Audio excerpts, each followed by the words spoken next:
go ahead and get started.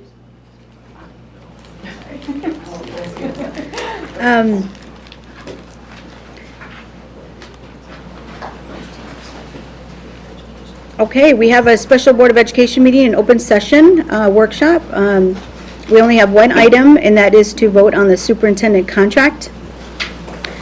It is moved that the Board of Education approve entering into an employment agreement for the superintendent with Matthew Gutierrez for the period of June 1st, 2020 through May 31st, 2022, as set forth in the document prepared for the special Board of Education meeting dated February 3rd, 2020. Second. Second. Any discussion? So back in June, when the Wisconsin Association of School Boards came and talked to us about how to hire a superintendent, one of the pieces of advice they gave us was to look at the contract early in the process, and we didn't do that. And then in hindsight, which is always 2020, I'm sort of regretting that we didn't do that, because once you make somebody an offer, you have to move so fast, is something I learned in this process, and that's just part of how it works. I would love to see this group start a file for a board of the future about things we learned from this process, things that worked well and things we might do differently, because hopefully we won't have to do it for a while again, and the board of the future will not, maybe some of us, but won't be all of us, and we want to be able to confer that institutional knowledge. And one piece I would include in that file is look at the contract early in the process so that you can move fast and be nimble once you make the offer. Great. Thank you. Any other discussion? I would just agree and amplify. Someday I'll learn that. I would just agree and amplify that. I think that would make it a lot easier, future boards, on how to do it. Great. Ollie? I want to thank you for your leadership in this process, Gloria. I think it has been an incredibly informative process, and I am very excited to get to work with Dr. Matthew Gutierrez. And so I think that this is the most official way to welcome him to our community. And so I just wanted to say that. Thank you for all that you've done to make this as clear and as efficient as possible. And welcome to the team, Dr. Matthew Gutierrez. Okay, thank you. Kate, did you? Go after you. Okay.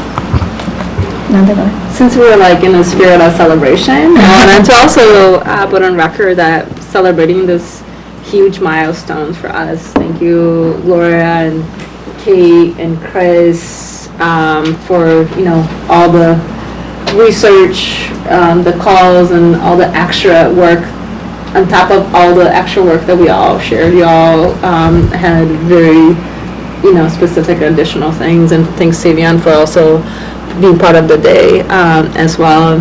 And Anika, thank you so much for all your contributions around. I think I've learned a lot from you also this last couple months. So I'm excited to look at the communications plan around how we're bringing the person in and how we're introducing them to the community in a much more intentional way.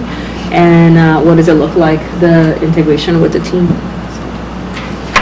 So maybe I'll add in thanks to two sets of people that haven't been named. The first is just everyone here at the table, right? We all contributed a lot to this process and a lot of time and personal heart. And so thank you to everyone for taking it really seriously. I think we have a really good outcome for the city. And then the second is our community. We started the process in July with an intention to be very transparent and involve the community in multiple stages as we went. And I think we did that. The community developed a leadership profile that we took to heart. And we were looking for someone who was a team builder, who had experience working with diverse populations, who could drive academic achievement. And that was really community-led. The day that we brought our candidates into Madison, several snowy days, our city participated, our schools participated, so thank you to the staff and students at Wright, at Franklin, at West, at East, at La Follette. I'm probably missing a school, but there were a number of schools that participated, and it was really material to the end result, their participation and time and input and thoughts. So thank you to all of those people. I think we have found a leader for the future for Madison, and we are all going to be the benefit of that. So thank you, and welcome to Dr. Matthew Gutierrez. Well, welcome to Madison, Dr. Gutierrez. I look forward to working with you. Mather, thank you goes to Barb.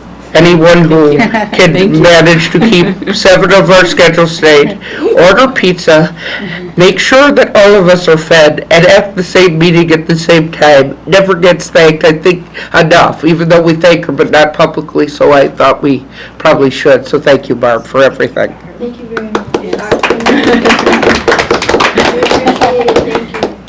Yeah, I mean, I think, I'm just very proud to be part of this team. You guys just really pulled this off.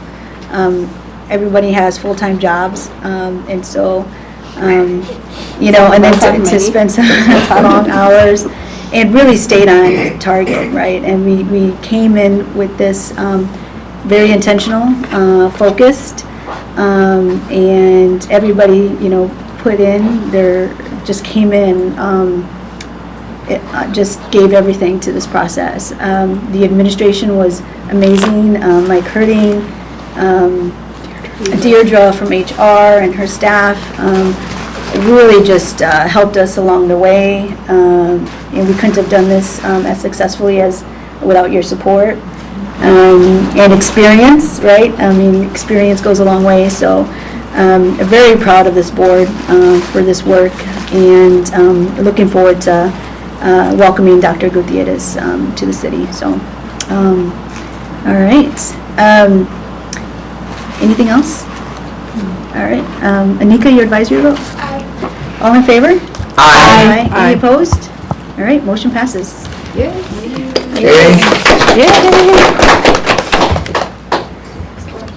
Can I get a motion to adjourn? Motion to adjourn. Second. Okay. This is the fastest meeting. All in favor? Anika, your advisory vote. Sorry. Aye. All in favor? Aye. Any opposed? All right, we are adjourned. Now we can go home?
We are going to be reviewing a very exciting topic, a topic that everyone in our community wants to talk about all the time. But before that, let's get to our public comments, and we have one person that has signed in. Yorel, would you like to come in? And Yorel, you have 3 minutes, and as soon as you're ready, I'm going to start counting, and then it will beep once it's done. You ready? Yep, All right. I'll be brief. Anything else? My name is Yoel Ashley. I am an MMSD parent, teacher, professional developer, and developmental psychologist. And I'm here to share deep concern about the handling of the East High School DECA Club child pornography case. Because I work closely with the children for one of the families affected, I'm here to share that I'm concerned that the response of school leadership may not have been appropriate. So basically, I implore you to fully investigate whether the obligations under mandatory reporting were fulfilled as soon as you can as a board. It is my understanding that from the timeline that the first child reported that they found a camera in their Minnesota hotel room until they arrived via bus back at East High School, 15 hours passed, and school administrators were informed more than 2 hours before the bus arrived, yet no police nor mental health professionals supported kids or debriefed them when they arrived back at East. At the meeting that took place when the kids did return, there were parents, students, and both chaperones, including the alleged perpetrator, in the room. I urge you to fully investigate the details and timelines of what happened to see whether the response was appropriate, prioritize students' safety, inform parents appropriately, and upheld mandatory reporting requirements. If all was done appropriately, then perhaps this is an opportunity to reassess how those policies achieve or don't achieve our goals and priorities as a community. This is not my story. I'm not centering myself in this narrative, but I'm here to support the victims and ask that you look into it so that our children can be safe at school and in school-based activities. So thank you for your attention. I look forward to supporting if I can. Thank you.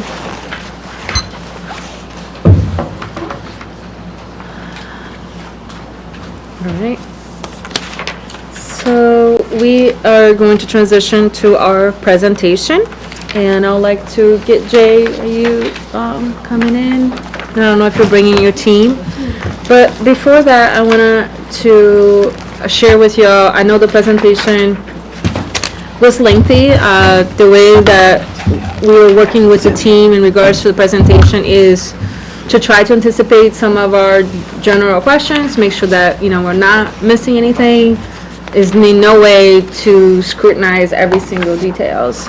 We're going to make intentional pauses in between the goals. We're going to explain the goals, frame the goals, and then we're going to do an intentional pause in regards to the questions of specific goals.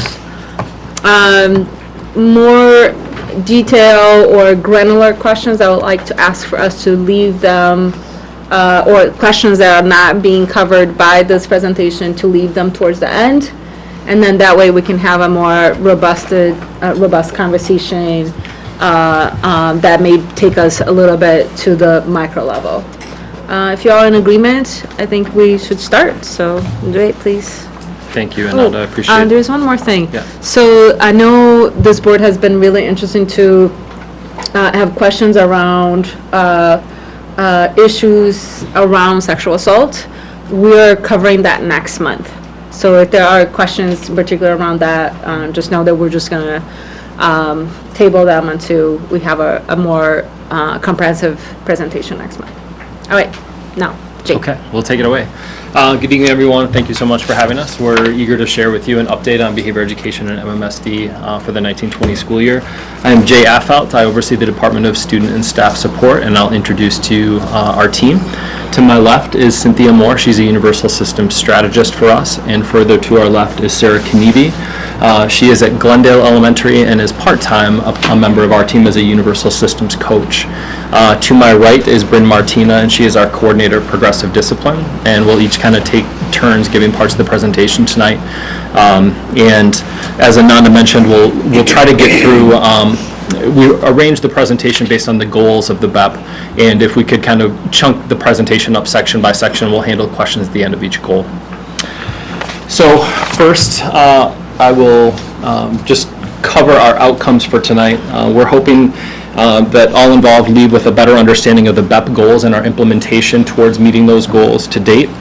We're hoping to provide an update on our progress and next steps with our 4 foundational practices that are outlined in the plan. We will give you an overview of our suspension data year to date, and by that we mean first semester data. So we're sort of treating this as our mid-year formal update. And we are also going to give you an overview of our alternatives to suspension process, which is now formalized for the first time this year and showing some great promise. And then lastly, we'll open it up for open discussion and questions and kind of determine what our next steps will be.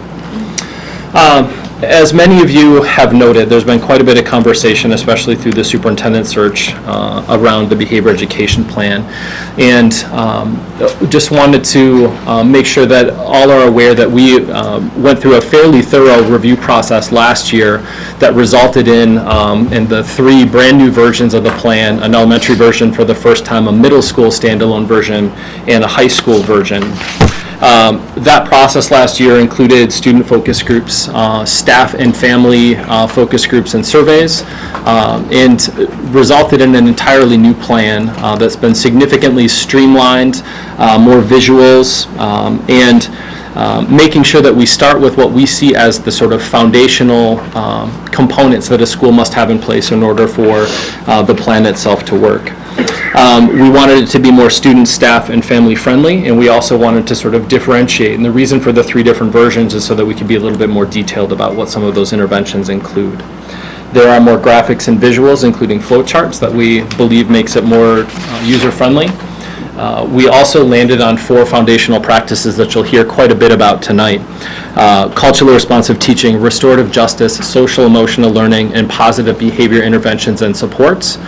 We believe that those 4 things are sort of unique and worthy of individual attention within a school community, but they also overlap and intertwine to become the fabric that is a school community. And we believe that our priorities need to be on developing those 4 components to create the culture and climate at every building that we know is necessary for success. The new versions also show levels of progression, again creating more visual to show how certain categories of behavior progress across levels, and also highlighting ways in which students, families, community members, and staff can get more information. As a result of that revision process and all of the feedback, we landed on 3 new goals. Goal number 1 is focused on making sure that all stakeholders in MMSD feel safe and a sense of belonging, measured by the annual climate survey. Goal number 2 is holding ourselves accountable for development of those foundational practices, integrating them into school-wide systems, and also including the effective use of interventions and getting better at documenting those interventions. Goal number 3 has been a consistent goal for the BEP since it was first developed, and we're focused on reducing the disproportionality and use of exclusionary practices, including suspensions for our Black or African American students and students with disabilities.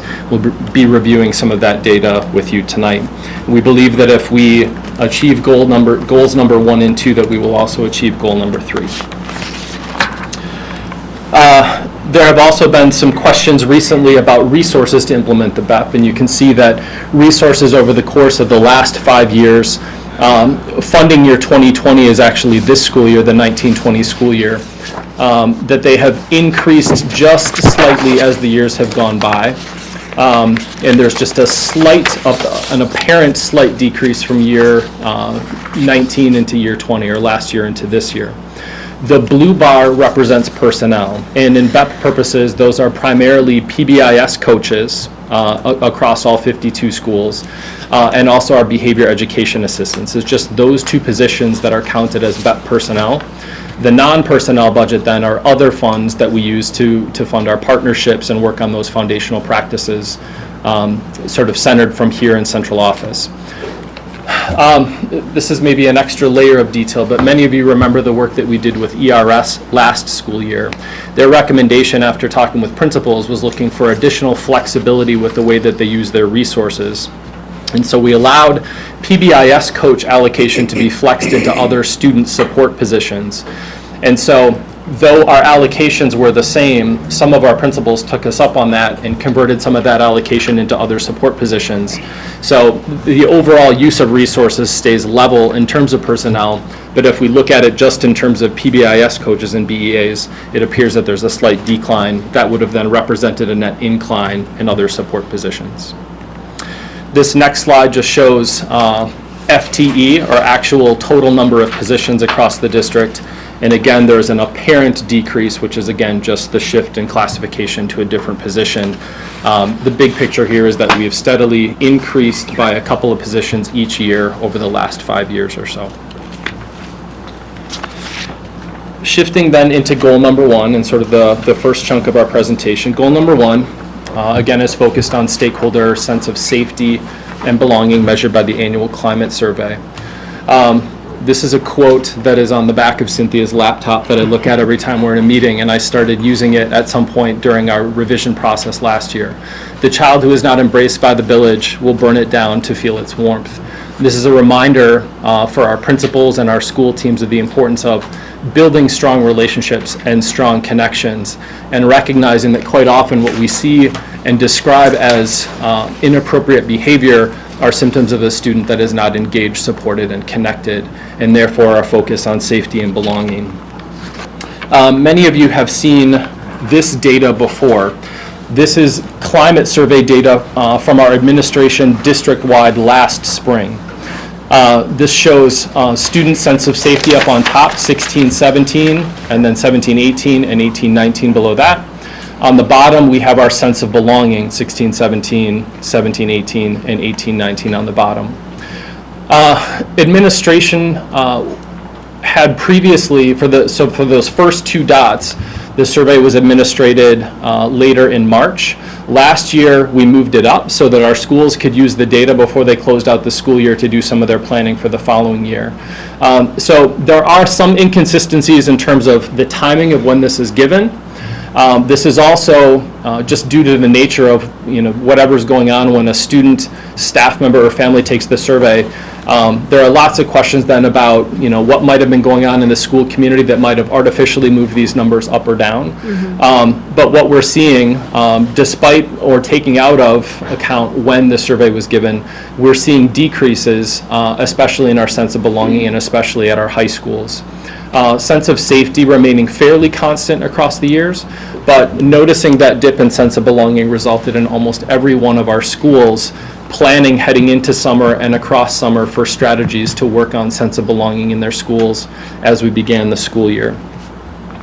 Looking at disaggregated data, the averages just tell us part of the story.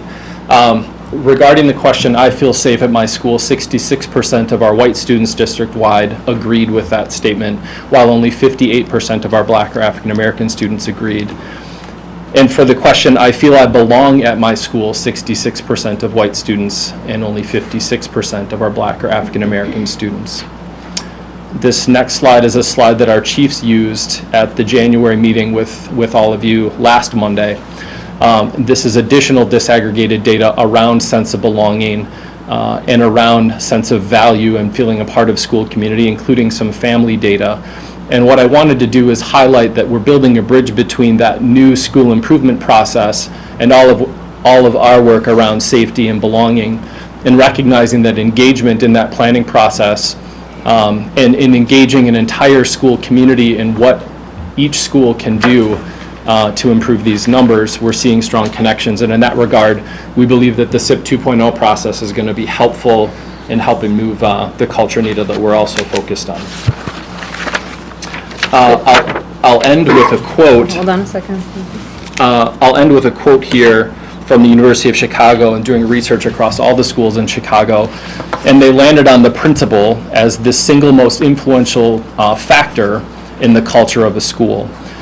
Principals who coordinate the work of teachers and school staff around shared goals and improvements are able to really move the needle. And it's not surprising, but it's helpful for us when we sort of reconsider our focus on strong leadership within every school and strong support for those leaders to create those conditions that we know will result in students and staff that have the climate and culture that they need to be successful. So we'll kind of reached a pause. This This is is the the end of pause. goal number 1, and I we'll open see. it up for questions. Thank you, Jay.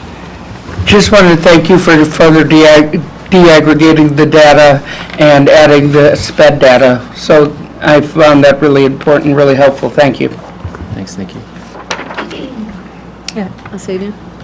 So you mentioned that you bumped up the surveys a little bit last year so that the school leaders can review the data and then make changes. Can you share what maybe some of the changes were that some of our staff have tried to implement to move the numbers? Yeah, I think maybe Cynthia and Sarah can give you some additional layers when they talk about our foundational practices and some of the work that came out of that. But when I was a principal at Memorial, we would not get our climate survey data until right around the time when staff were leaving for summer, which then meant that we couldn't actually sit down and unpack it as a staff. We couldn't sit with student focus groups to help us understand that. We couldn't sit with families in the same way that we could if it were during the school year. And that left me and other administrators then over the course of summer trying to figure out what do I do with this data. And in many cases, we used it to then launch the next school year just to sort of help others understand that data, but without having the collaboration around planning what those shifts and changes might look like. So by moving it up into February and March, still trying to sort of maximize participation rate in the survey, that allows that data to come out while a school is still in the middle of their school improvement planning process. And I think you'll see culture and climate data used pretty prominently in the SIP 2.0 process this spring. Each school community is a little different, and each school community landed on a different approach for strategies that they would use to sort of help students' sense of belonging. At the heart of it and consistent would be relationships between teachers and students, and the way that teachers are sort of very focused on starting the school year to build a really healthy culture. I think that's pretty consistent across all of those actions, but the climate survey data is driving it now in a different way. Yeah, I am curious because I thought part of your question was specific strategies. Is there something that is emerging? And I know I'm looking at you, Sarah, because I know you're like close to the school level, but I'm wondering if either Cynthia or Sarah has give us some examples of some of the things that you're leaning in or you're seeing that schools are already, how they're looking at this data and viewing it differently. I can speak to what some of the schools are doing around belonging, so a lot more around student surveys. So it's first of all reflecting on where they've been, so what's gone on over the course of the school year. When they get the climate data, is that matching what they have thought? And if it's not, where are the gaps or where's kind of the misalignment happening? And then actually surveying students in schools to see, creating their own climate surveys within their schools to measure student belonging. So I've seen some of those strategies used based on previous years' measurements of belonging. So then they would create their own student surveys to look at what are our students saying, and going deeper into what belonging means, because belonging can be very broad. So they're going to go really granular and define areas of belonging and seeing how students respond. Yeah, I think Cynthia captured it perfectly. We got really curious about why our African American students were reporting such a low rate of belonging, and we could have assembled mostly a group of white people around to kind of problem solve that, and we decided not to do that. We decided to go right to the children and the families, and from that we gleaned a whole bunch of information that took us down a way different path than if we would have just jumped into intervention.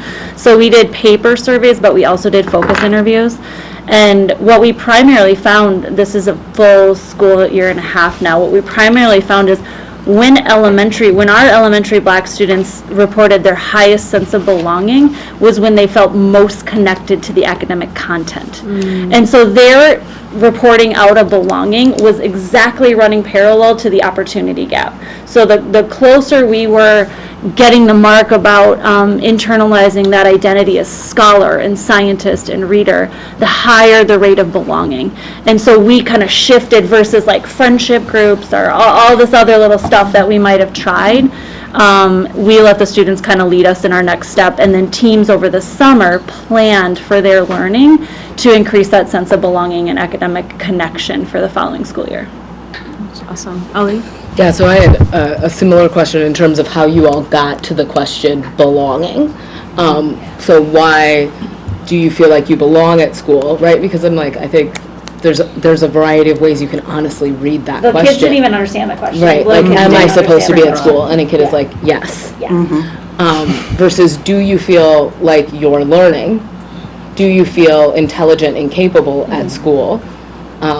And I think what you just connected is that feeling like you belong at school is connected to whether or not you feel like you're Yeah. learning at school. And that was all the layers of the sub-questions we had to start asking, because to a 9-year-old, do I belong at school, did not have any significant meaning that they could put words to until we broke it down.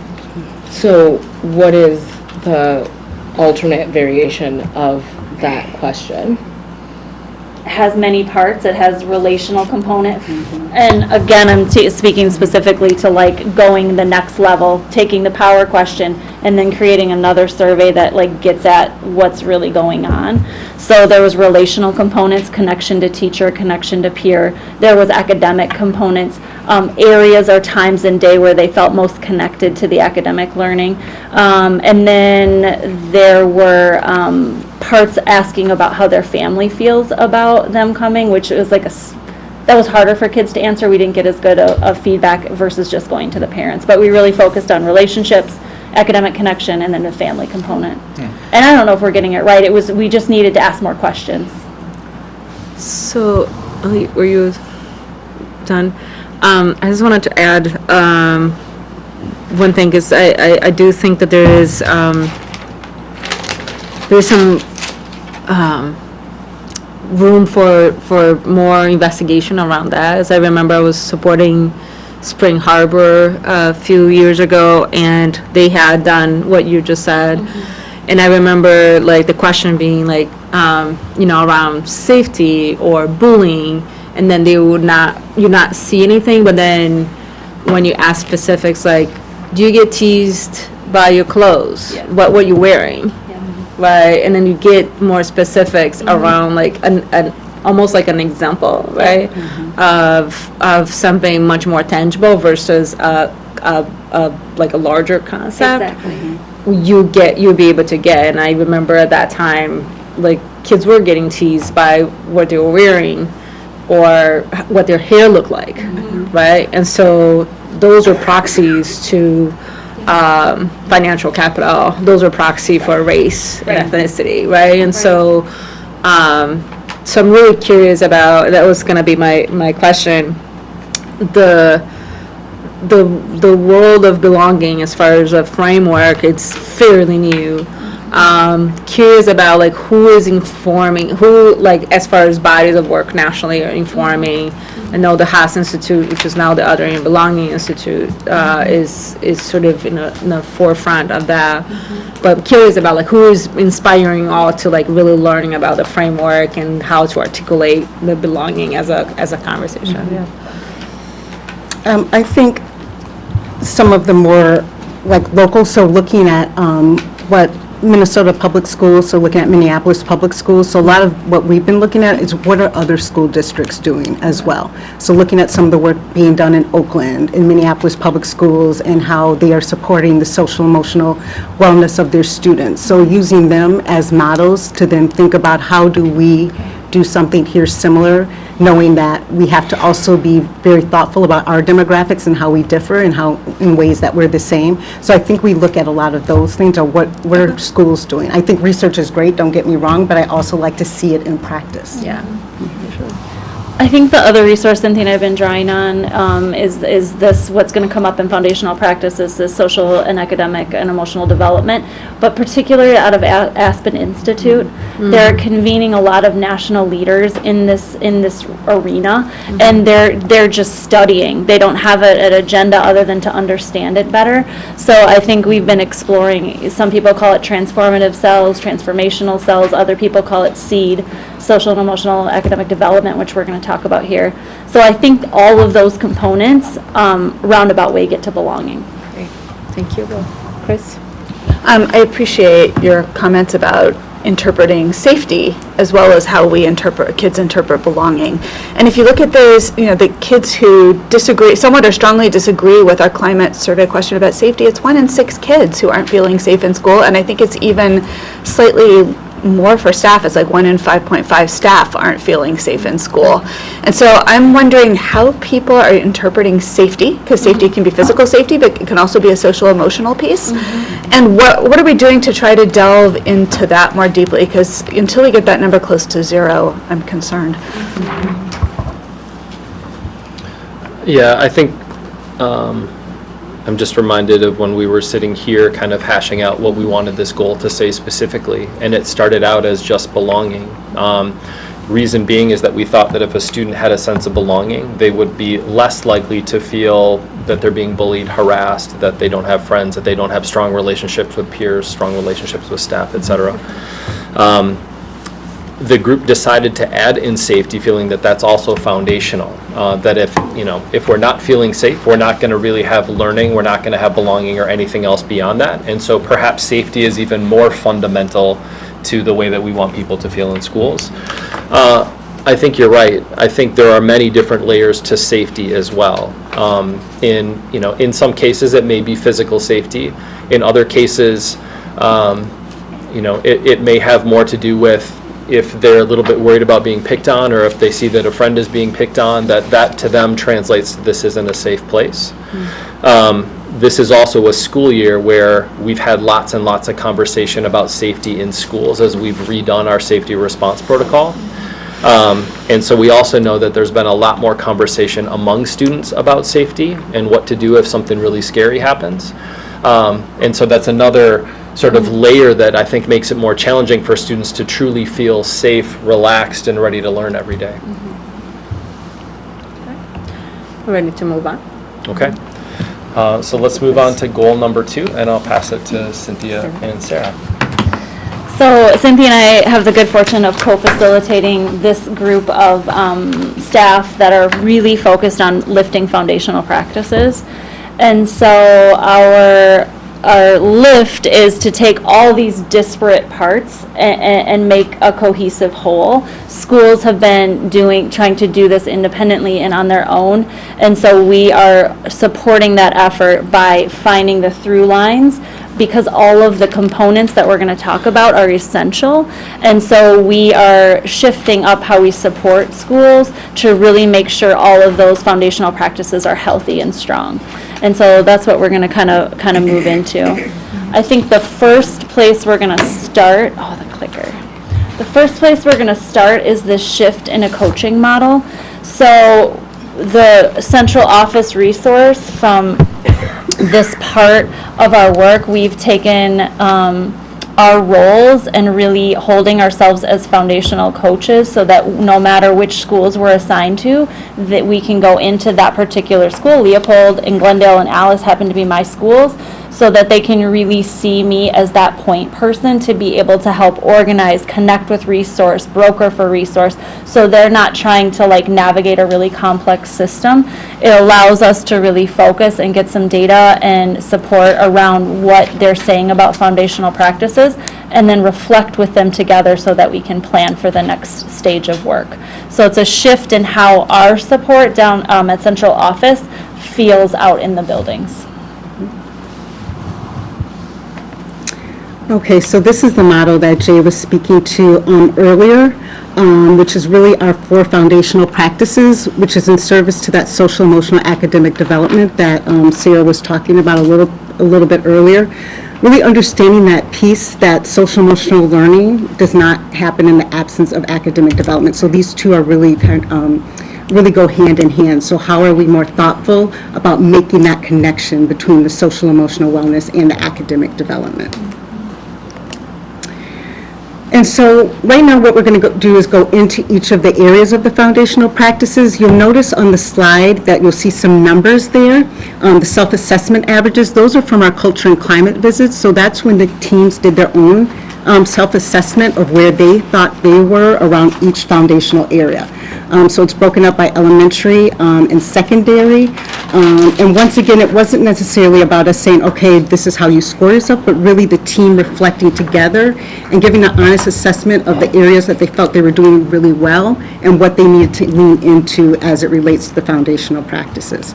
So looking at restorative justice, just giving an overview of restorative justice in MSD, and I'm going to have Jay speak a little bit to the YWCA partnership shift and the time bank shift. So Jay, I'll let you take that piece. Sure. I think many of you know that restorative justice is work that we're partnered with a couple of different community organizations that we've been partnered with for quite some time, and we're learning together how to improve and kind of advance and develop this work. We've also sort of shared in conversation, and as we were developing this and landed on restorative justice as a foundational practice, that restorative justice has continued to evolve sort of as the years have gone by. And if we had a conversation about restorative justice 5 years ago, it would have been far more about repairing harm when something has gone wrong, and what we now refer to as secondary justice. And we recognize that we have some unlearning to do in our schools to recognize that it's a set of practices, but that they are used more ideally proactive to build the type of community that you want to restore. And in trying to find the best ways to do that and move the needle, I'll start with our YWCA partnership. In previous years, we had grown to actually have YWCA staff 2 days a week in 6 different schools, in addition to having someone that was part-time with our central office team. And in conversation last spring with our YWCA partners, recognizing that a lot of the models show that you need somebody that is more dedicated to building those systems on a consistent basis within a school, and then kind of popping in for a couple days a week may be more likely to lend itself to some of those like snapshot, can you work with this group because something happened, and then we're going to meet with this group of students. And so we're now focusing specifically on 3 schools, Cherokee, Black Hawk, and Badger Rock, where they now have staff there 4 days a week. And so it's allowing us to test out that model of what is it like if you have someone in a building that is much more dedicated to that sort of daily development of those systems, strengthening relationships, building capacity in students, capacity in staff. That's something that we had seen in other school districts that are a little ahead of us in terms of use of restorative justice in schools. And so we worked with the Y to then advance that partnership to allow us to have the same resource expenditure, but to try that out in a different way to see if that model helps advance that in schools. I'll also shift and talk about our time bank partnership, and I think many of you know that our time bank partnership started over 10 years ago, where they were the first to really push into schools with a diversion to help students who could otherwise be receiving a municipal ticket in school to then avoid getting that citation through use of youth court. Over the last couple of years, and I think for a number of reasons, we've seen the number of municipal citations come down in schools, and with that we've seen the number of youth court referrals come down in schools. We believe that at least some of that is as we've begun to further develop our use of restorative justice systems in schools, that schools are being both more proactive and have better capacity to be reactive, so that we avoid altogether the conversation about a citation or a referral to youth court. Time Bank then, like YWCA, worked with us last spring to talk through ways that we could be innovative and trying out how we're using those resources. And so Time Bank is now partnered almost exclusively at La Follette. They actually have Alexis, one of their staff members, who is a La Follette graduate. And she is there nearly full-time and primarily focused on community development, community building, and a lot of those sort of foundational primary justice components. Through that work, she's developing capacity in teachers to build strong community within their classrooms. She's also building capacity and training both students and staff, and partnered with Demita and Lori at the Time Bank to then help La Follette through that kind of singular focus develop those systems. Time Bank is still present in the other 3 schools, so that if there is consideration for a citation, they can make that referral for, instead of what we used to refer to as youth court, more of a restorative process that's driven by Time Bank. And so they're still working across all 4 schools, but testing out that model almost exclusively at La Follette to see what that looks like. And looking at, too, that third bullet, just MMSD trainings and resources, really looking at that piece of the practices of restorative justice when you think about circles and conversations, but also the training that has to occur around the mindsets. So really grounding ourselves in that model of restorative justice in education that talks about creating just and equitable learning environments, responding to harm, and building relationships and community. So ongoing training is done around that because it is also about shifting mindsets as well as the practices itself. Along with that is there's a collaborative visioning group, so that's community agencies coming together. We hold circle together, we talk about the vision for restorative justice and implementation and sustainability throughout the district, so that's ongoing work with our community partners. Also too, currently, to the next slide.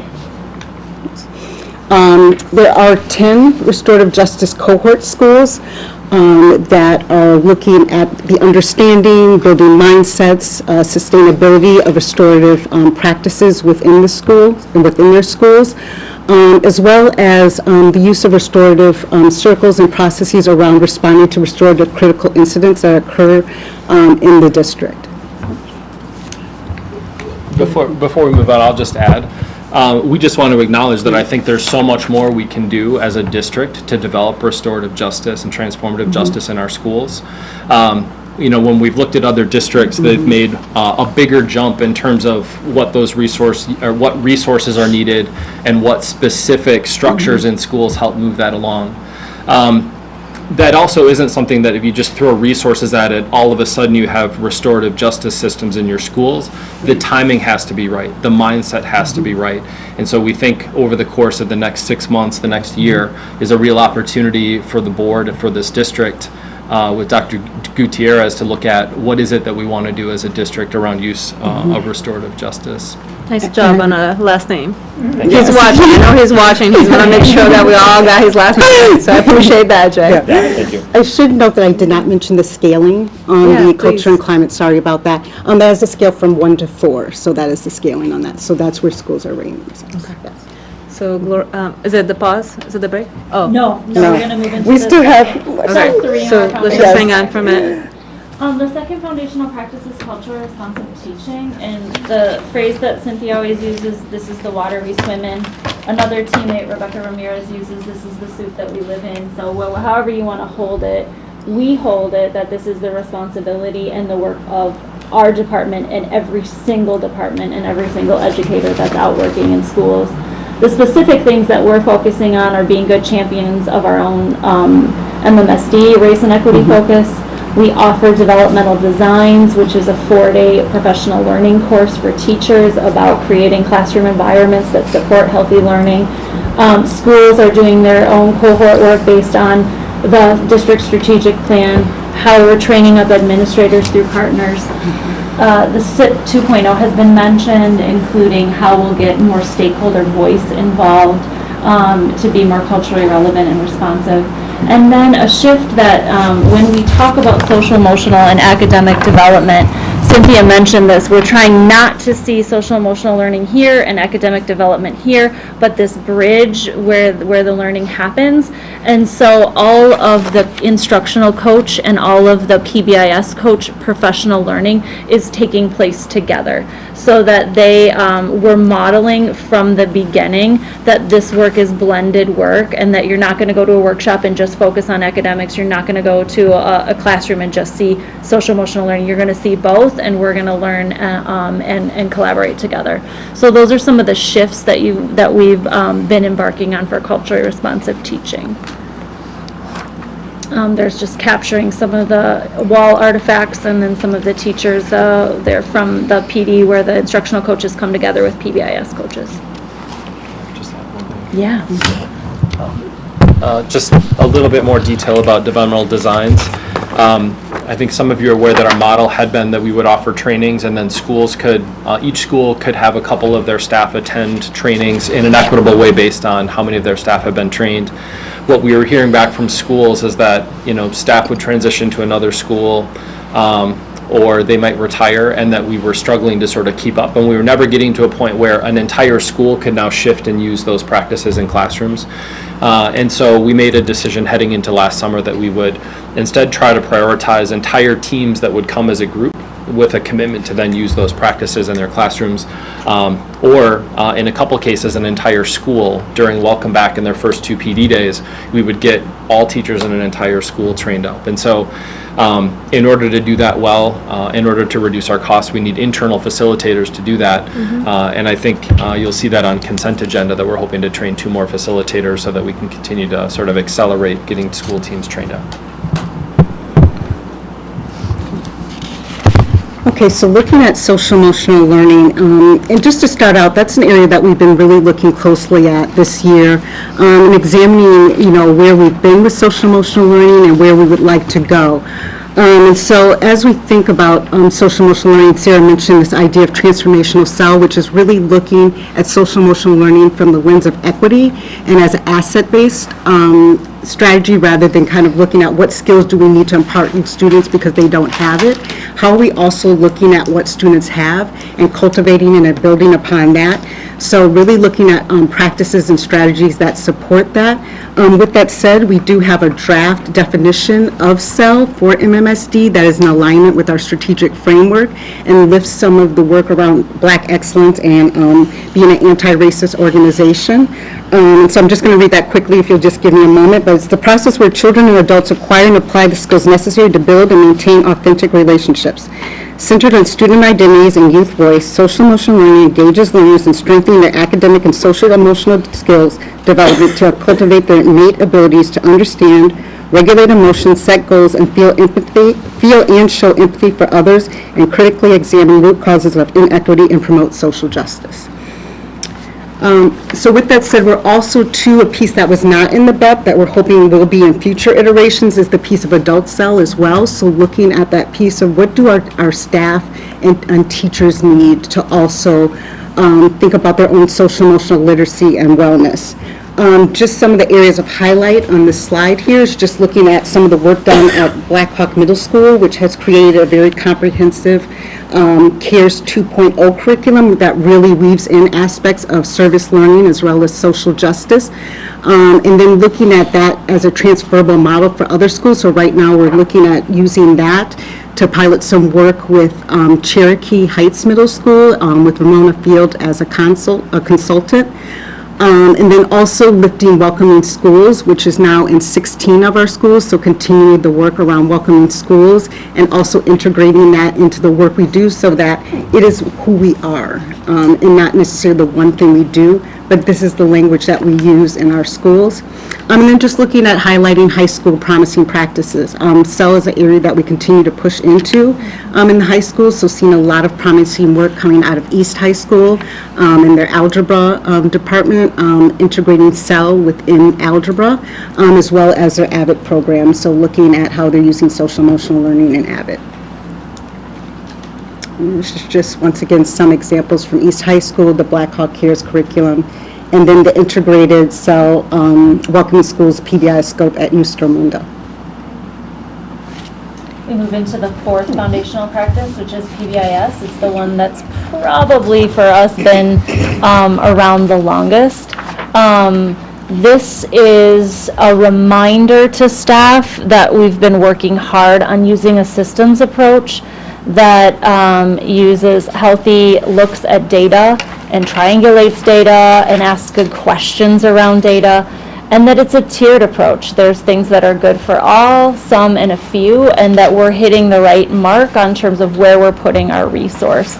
The big highlight here is the collaboration between PBIS coaches and instructional coaches and what that looks like when we put those 2 groups of good thinkers together to support learning in the classroom.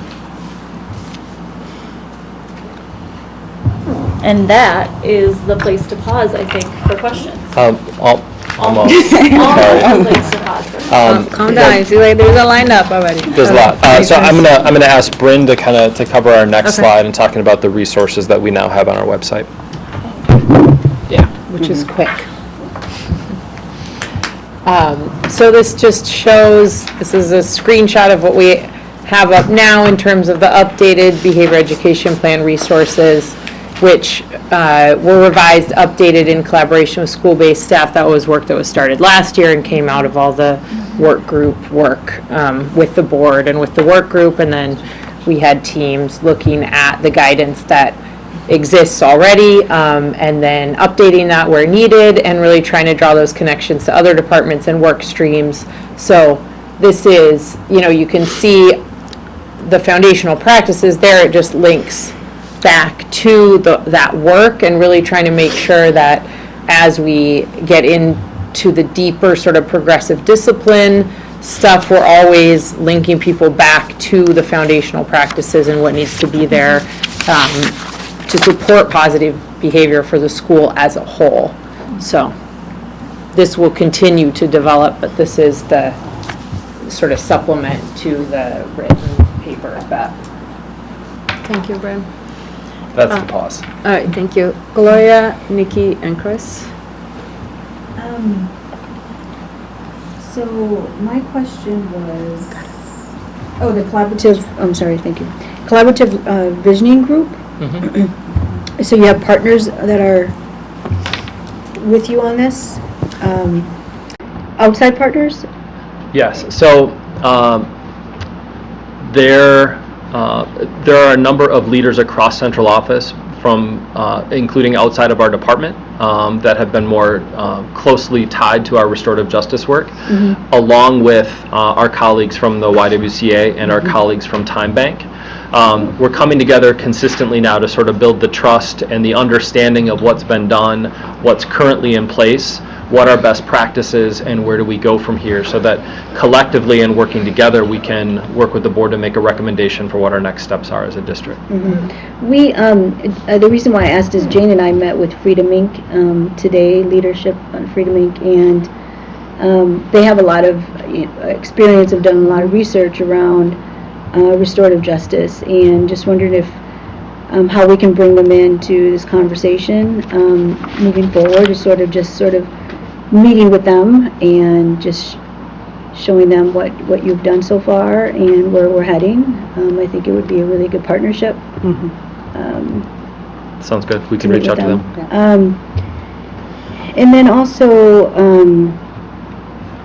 how are SROs involved in any of this, if anything, if any, in our high schools? Yeah, that is a good question. Our SROs are members of our school communities, and they participate in a lot of that same learning and that same culture shift that's going on in schools. They've also worked closely with, 5 years ago, what had been, okay, so when you have a citation, if we do youth court, this is the direction we go. Where now they've worked with the school to then reduce the conversation at all around citation and more into a restorative process that the SRO will help transition into, and in some cases is even participating in. And so I think they're integrated in it, and that they are a part of developing that system in different way of both proactively and reactively addressing challenges. Okay. You have another question? Yeah, sorry, just one more. I mean, it's just really not a question, it's just a comment. I mean, you guys have come a long way since we met as an ad hoc committee, and since I got on the board. So really commend you for the work that you're doing. I mean, it really is, I think our biggest thing was making it user-friendly, making it understandable, accessible.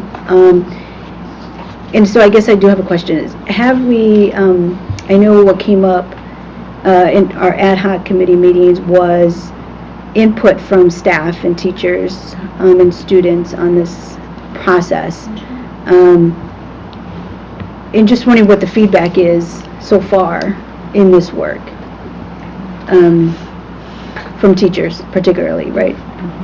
Yeah, I think last year when we used the formal input process to survey staff and then have focus groups in each of the attendance areas, our feedback from staff this year has not been as thorough. And it's more anecdotal when we're in schools or when we're doing work with a particular school. And not surprisingly, a lot of the feedback has been that this just takes time. It takes a lot of time. Even if everybody is willing and heading in that direction and you have the resources, we're talking about changing school cultures, and we're talking about developing and evolving mindsets. We've heard in some cases some frustration that we're not able to go faster, and in some cases it's I think recognize the importance of this work and kind of wanting it to move forward as quickly as we can. I was thinking of a concrete example of some input. We did the universal coaches, like Cynthia and myself and Lana. Each of us had a certain number of schools where we did a long interview where we're sitting down and both numerically assessing their foundational practices, but also each school team went back into the beliefs of the BEP and went back into reading those pages of the foundational practices. It gave us just a really good conversation starter to say, yeah, you know, when I look at the BEP implementation of the whole, we've really neglected maybe cells or PBIS, or we need to return to RJ. So unearthing people's beliefs and how long it's been since they visited them and their practices has been really powerful. It's given us that numerical rating so that we can check again at the end of the year and beginning of next year, but it's also given us the anecdotal information we need to be better supports for them. Great. Thank you, Laura. Nikki? 2 questions, 1 comment. On the time bank, you said the youth citations are down. Is that because of restorative justice, or is it because they're being charged instead criminally instead of municipally? From what I understand of the data, it's just the number of actual resulting in citations and youth court referrals has come down pretty significantly, especially over the last 2 years. I think there's lots of contributing factors. Some of it, I think, is developing stronger RJ systems in schools to proactively or reactively address things without the need to consider a citation. It could also just be collectively recognizing that a citation is not at all something that's going to help a student grow, and that we just need to move away from it completely. Additionally, you talk about the YMCA partnership. Is it the reduction for three schools working better than the 6-school model? YWCA? YWCA. So far, I would say yes. And so, the 3 schools that now have more of a full-time presence were schools that were already sort of on the path.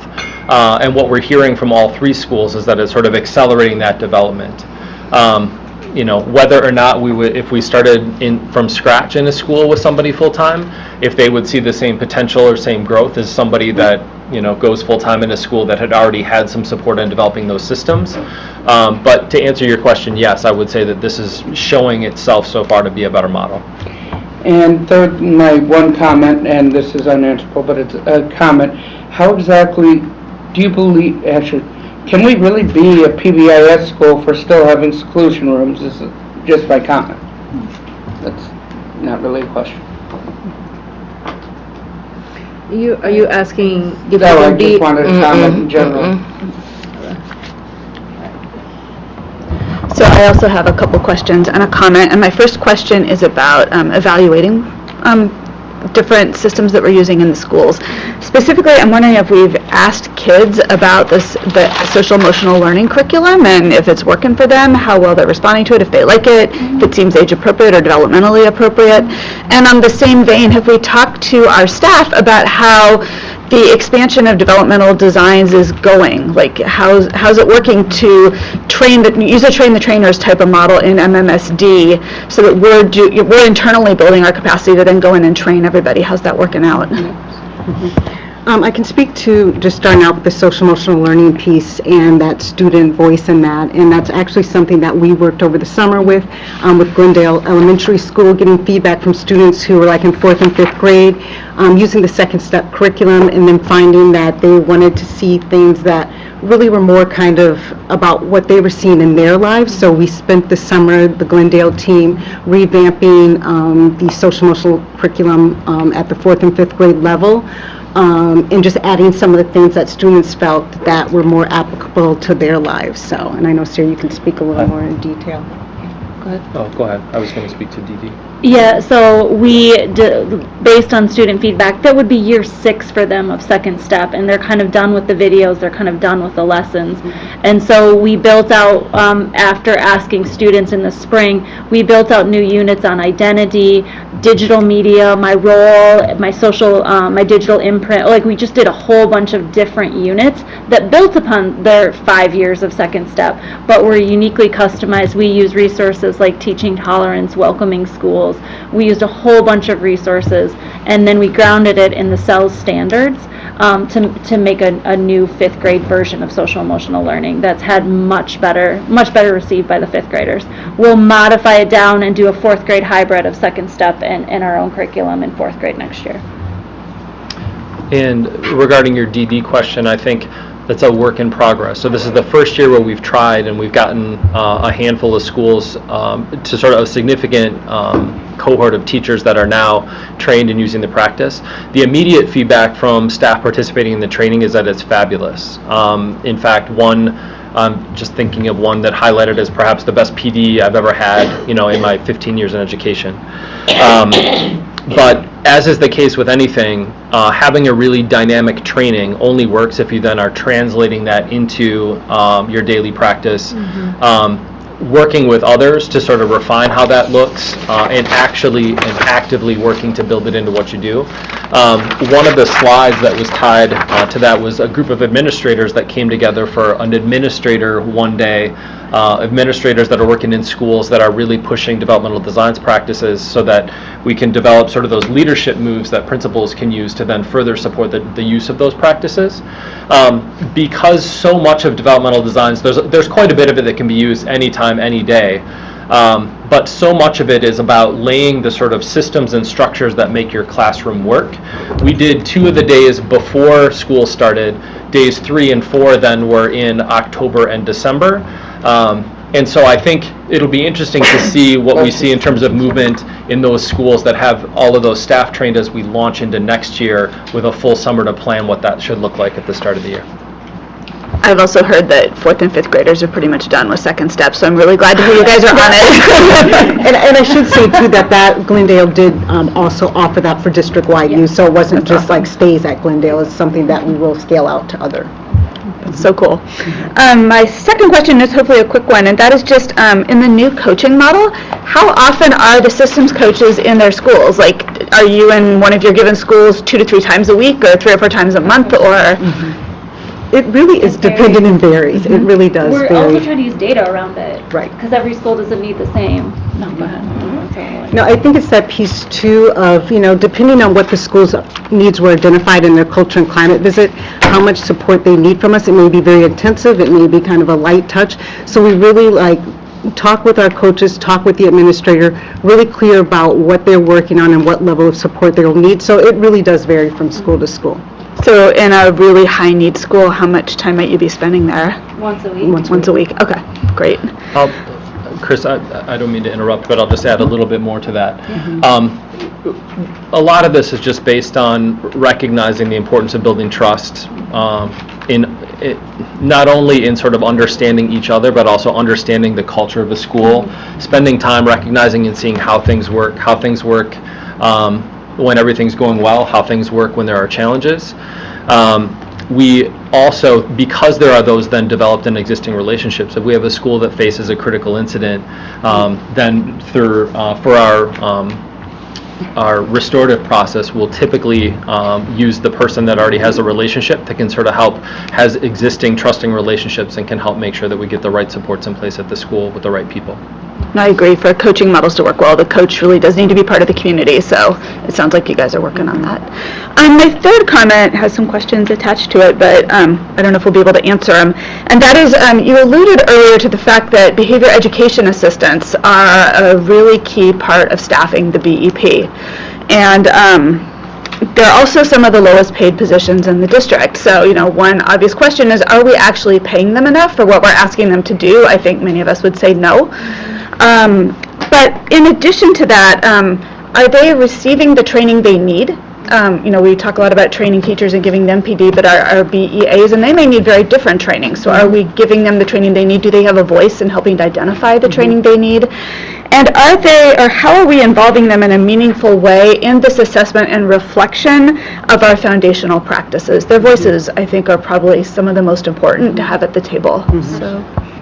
So in terms of training, go ahead. Oh, go ahead. No, you can go So ahead. in terms of training the BEAs, they do have, I believe it's every other month, bi-monthly meetings where they, there's a set agenda of things that we need to kind of discuss with them, but as well as being responsive to what they're seeing in their schools and what their needs are. So it's a piece of that professional learning as well as getting their voice and what's going on in their schools, and then taking that back. And then as a team, we discuss what's going on and what the needs are. So there is ongoing professional learning for BEAs, as well as a lead assigned to check in on our BEAs and provide them with support and any coaching that they need around that. I don't know what- Yeah, so Samaje Sconier is one of our systems coaches, and she works closely with our BEA group. And so, like others, she's assigned to schools, but then she is also sort of a lead and a connector for all of our BEAs. She's a part of all those conversations and helping us develop our systems of foundational practices. And so when they're in PD, that's what she's working with the BEAs to understand, advocating for them. And I would agree with you that I think compensation should be discussed. And I think it would be really helpful, as a follow-up piece to get some kind of a summary or indication of the kinds of ideas or suggestions that you're hearing specifically from BEAs that could help us guide our thinking about BEP implementation and changes as we move forward. Thank you, Chris. Toggling to that conversation around both the units that have the most diverse staff, but also the lowest paying staff, is also our security staff, and they are often have really deep relationships with our students too. One, I really would like to see the word security take out for the reasons that we already discussed around what it means to secure and safety and all that, and what is actually we're trying to accomplish. And I have mentioned to Jay too, like that is an interest around both figuring out what does a reclassification looks like for them, and then definitely a pay increase for them, and then how they actually can participate in a response team in a much more intentional way versus they get called when everything gets escalated or when so many other things have failed. So I want to tackle that, but I was fascinated by the data around the correlation around the belonging and content. I think that's something that I knew somewhere, but it was just really fascinating to hear that. And I was reminded by a former restorative justice student of mine, Deja Mainley, which a lot of people know, who is now at Stanford University, and I got Deja to present with me at a conference, and she was talking about restorative justice, and she was talking about how in her history class, or in her geography class, or her English class, the content was static. But when she would come to the restorative justice class, that was for the opportunity to actually have a critical analysis of everything that was happening, right? And where was the place where she could actually express her discontent with injustices, inequities, and actually do something in regards to justice in her immediate community. And so Lisa and I have had some conversation about the implementation of Act 31 to elevate curriculum for Indigenous students, African American, Black students, and Latinx students, and Hmong students. I am curious, and I would like to offer that as a suggestion to the schools that are, especially that we have a really specific schools that are doing more intensive restorative justice. Like, what does it look like to actually bring a very intense, culturally responsive curriculum that actually elevates also their racial and ethnic identity and their cultural identity in a much more meaningful way. So, okay. I have one more question, but I have to say I'm surprised by the presentation we've gotten up until this point, in part because my introduction to the behavior education plan was pretty specific, right?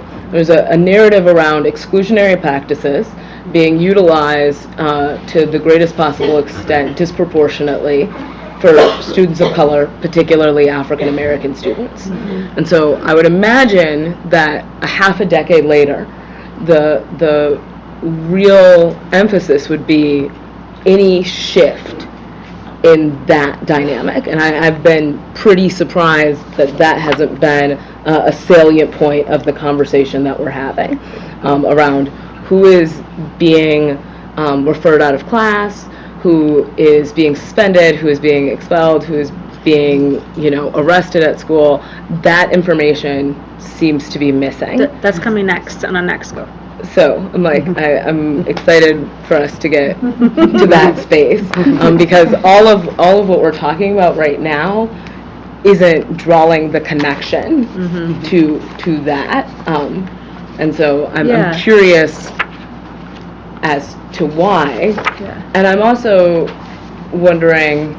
I'm seeing that there are things that we're kind of shifting or changing, but I guess we're not naming parts that aren't working the way we thought that they would.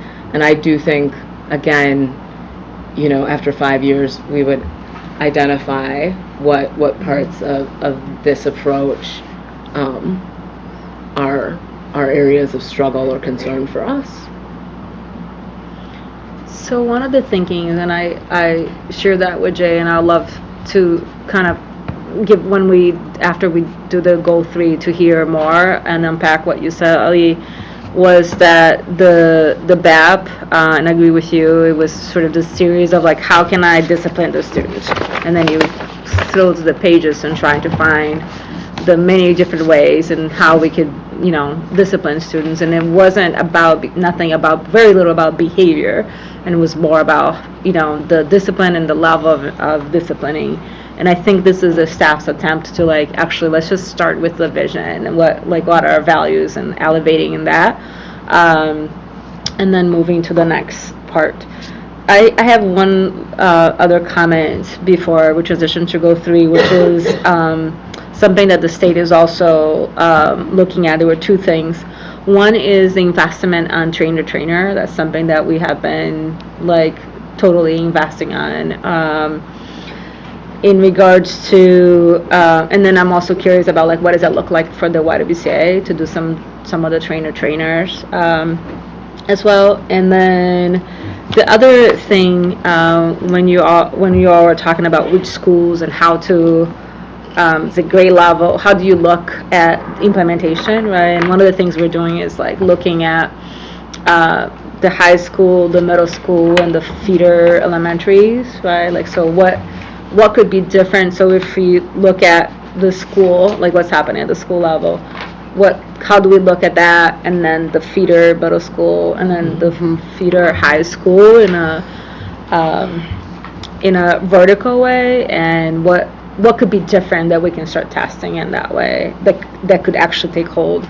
It's one of the things that I've heard a lot when I was doing this work, and then also when, visiting detentions and things like that, is that there's a significant shift when a student goes from elementary to middle school, and there is another significant shift when they go from middle school to high school in regards to the adults in their lives and how they negotiate those relationships and that support.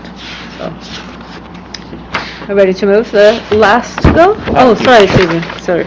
Yeah. So thank you for highlighting the connection between social emotional health to academic performance. I think that's really important. Can you talk about the relationships that teachers and school psychologists should have, where if they think that a student in their class is struggling with something in life, that the teacher can help them get the health care or mental health care that they might need?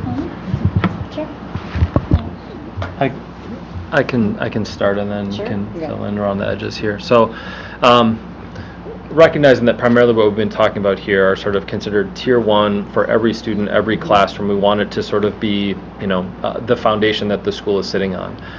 But shifting the way that we approach PBIS is about also sort of steadily reviewing data, steadily recognizing where there are students that are in need of additional supports, and then developing really strong tier 2 and tier 3 interventions in the background. And so an offshoot of this work would be all of our spectrum of mental health supports, and recognizing that there are things that a teacher will manage within a classroom through their own relationship and connection with the student, but when they require or when they request support, that can be like today, I'm requesting support, but can also be, I noticed that so-and-so seems to be struggling a little bit lately, referring down to student support colleagues to do some additional assessment and make sure that those additional supports are connected. And so those supports are available, and it's then within schools that they develop those systems to make sure that the right students are getting referred for support and followed up on. Okay. Yeah. I just have two kind of general questions. You So turn I to your can mic? wait until No? the end if that's better. Or I You can turn your mic on. Oh, cool. And you can ask your Okay, question. perfect. So my first question is, I was curious regarding like the student input regarding school-specific policies about the behavioral educational plan. So like when we get like the information about the plan in like our second hour class or like whenever they're giving it to us, like after that, what methods are being used to engage student input about how to revise the plan and ensure that like it reflects our own experiences about what's happening? Yeah, great question. This is where we rely on our principals to value and create structures for student voice within a building. I think if you and your peers feel like you don't really have a voice in that process, you're not sure where that came from, or you don't see that it's being applied universally, equitably, or the right way, or you just don't understand why that's there, I would start with your principal to ask what structures could be put in place so that students can have more of a say and provide more input. I think that's critical, and I can tell you that our principals have been focused on ways of elevating student voice in this conversation, and so I think if our student leaders could help drive that conversation would help. Yeah, okay, so my second question was regarding like restorative justice, because you guys talked a lot about that, but I was wondering like what the engagement was regarding like student training of restorative justice and how students in turn can use that training to like reflect it in their own circles. That's another fascinating question. Back to what Ananda was suggesting in sort of like vertical development.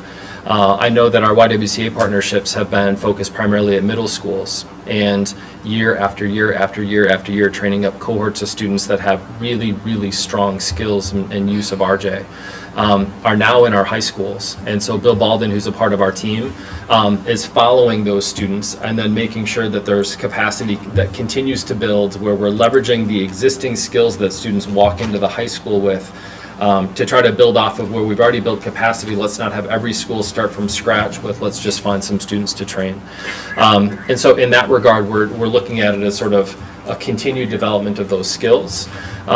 In terms of then sort of empowering students that have those skills, or the students that have that mindset, a number of our schools are then using that for peer conferencing, peer mediation, and we also know that quite often it's more likely that students in conflict will listen to their peers than they will the adults in the room. And recognizing that, we're trying to create structures for that, you know, in a number of cases, our students are called in to help lead some of those conversations based on the skills they've developed. So for staff, like what type of training do they receive regarding restorative justice in their own classrooms? Well, I think that's going to vary by school, and also too by the teachers that do take the training. For our cohort schools, there is a model to support staff development and professional learning modules, but then there's also district-wide professional learning that is open to teachers to take it. So in some cases, it is really like a teacher taking the initiative to go to the training. But then with our cohort schools, there is support for coaching around for classrooms that want to implement and use restorative practices in the classroom as well. So Anika, I do have a question for you. So there was a year that the Y trained a group of elementary school students, which was sort of unheard actually nationally. It was one of the very few pilots. We were only able to do that 1 year because of funding. But it was extremely beautiful to see 4th and 5th graders going through, and then of course then they go to middle schools and they're being part of the program. But I'm curious about what, from your perspective, whether or not students are getting, have received any training in middle school, right? Because if they were not in that track, that meant that they went to high school and they haven't received any sort of exposure, intentional exposure. How would you think that could look different at the school? So I didn't go to MMSD middle school, but in high school at Memorial, we have a restorative justice class that I took, and in the class, we didn't actually it was a convoluted class in the way that it was taught, which kind of, in my experience, has caused me to, I guess, sort of question the training that teachers receive in regards to restorative justice, because I haven't seen it best reflected in the conflicts in the classes that I've taken so far, in arguments among students, or in the way that they're resolved, also in the way that the BEP is taught to us, and then the conflicts that like happen in the hallways. I haven't seen the restorative justice practices reflected. So I think that it'd be interesting to see how the next generation of like middle schoolers that have received these trainings can like help resolve these conflicts, if staff aren't like being obligated to take the trainings. Doesn't seem, you all are just taking notes of this. I have another question to about your first question around student voice, right? Which is I mean, part of having you on this table is not only a symbolic fact, but it's actually that we need to always center that, and that's why I'm like showing my colleagues here when you were talking, asking questions, because we really needed to hear from your perspective, and even what are the questions that you're asking, right? And how you're framing those questions. So I'm curious about how has that worked out for you as your years in high school in regards to the behavior plan, and what would you like to see shaping up? So I think that regarding the behavioral educational plan, I feel like in my own experience, at Memorial, there's been sort of an opportunity to improve upon like context-based policy. One of the things when I was like listening to the plan earlier and then talking to like my friends and then my classes about it, was that we have a policy where there's like a sort of fine line between like in the definition of a fight, like if you're you can't act if one person is initiating the fight and then you respond, you're considered as like fighting back against that person and you both are in like trouble, I guess, which I feel like raised a lot of flags with students regarding just the context of the policy and what was being taken into consideration. So I feel that ensuring that there are supports to implement the plan the way it's written in this document in different schools would be more beneficial. And then also ensuring that students are continuously given a voice throughout this process. I feel that there's an area of opportunity to do that at Memorial and then around the district in general. Thank you so much. It was very insightful. All right, ready to move? Okay, thank you. Okay. We'll now shift to goal number 3. Goal number 3 is our focus on reducing disproportionality in use of exclusionary practices and use of exclusionary practices altogether, including primarily suspensions for African American students and students with disabilities who over the past few years have shown the greatest disproportionality. We'll start with suspension trends year to date for those different groups, and then I'll focus in and show you the disproportionality that we continue to struggle with. This first graph, again, this is for semester 1 over the last 5 years. On the left and in blue is in-school suspension, on the right is out-of-school suspension. And so you can see that from 1819 to 1920, we have about a third fewer in-school suspensions this year, year to date. And we have somewhere, I think, 7 to 8% increase in out-of-school suspension. Again, this is across all grade levels, all student demographics. This is for our Black and African American students. You see a parallel decrease in-school suspension from last year to this year, and a smaller increase for out-of-school suspension, but still up slightly from last year, year to date. This next graph is for our students with disabilities. Again, a parallel decrease in-school suspension from last year to this year, and a slight and small increase, so we're just slightly above where we were compared to last year in terms of out-of-school suspension. This fourth graphic shows the intersectionality. These are our Black or African American students with disabilities. And you can see that we again see a parallel decrease in in-school suspension. And with this group, we actually see a slight decrease in out-of-school suspension, recognizing that's a demographic group that had previously shown the greatest disproportionality. We're showing a slight decrease here. It's easier for us to show disproportionality in the extreme gap that we have yet to close when I go through these next slides. This slide shows disaggregation by race. So on the left-hand side this time, we have out-of-school suspension. The middle three columns are in-school suspension. Furthest to the left, 17-18, then 18-19, then 19-20. On the right-hand side, across MMSD, 18% of our students identify as Black or African American. Proportionality then would mean that only 18% of our out-of-school and in-school suspensions are tied to that student group. 3 years ago, we were at 62% of out-of-school suspensions were from Black and African American students.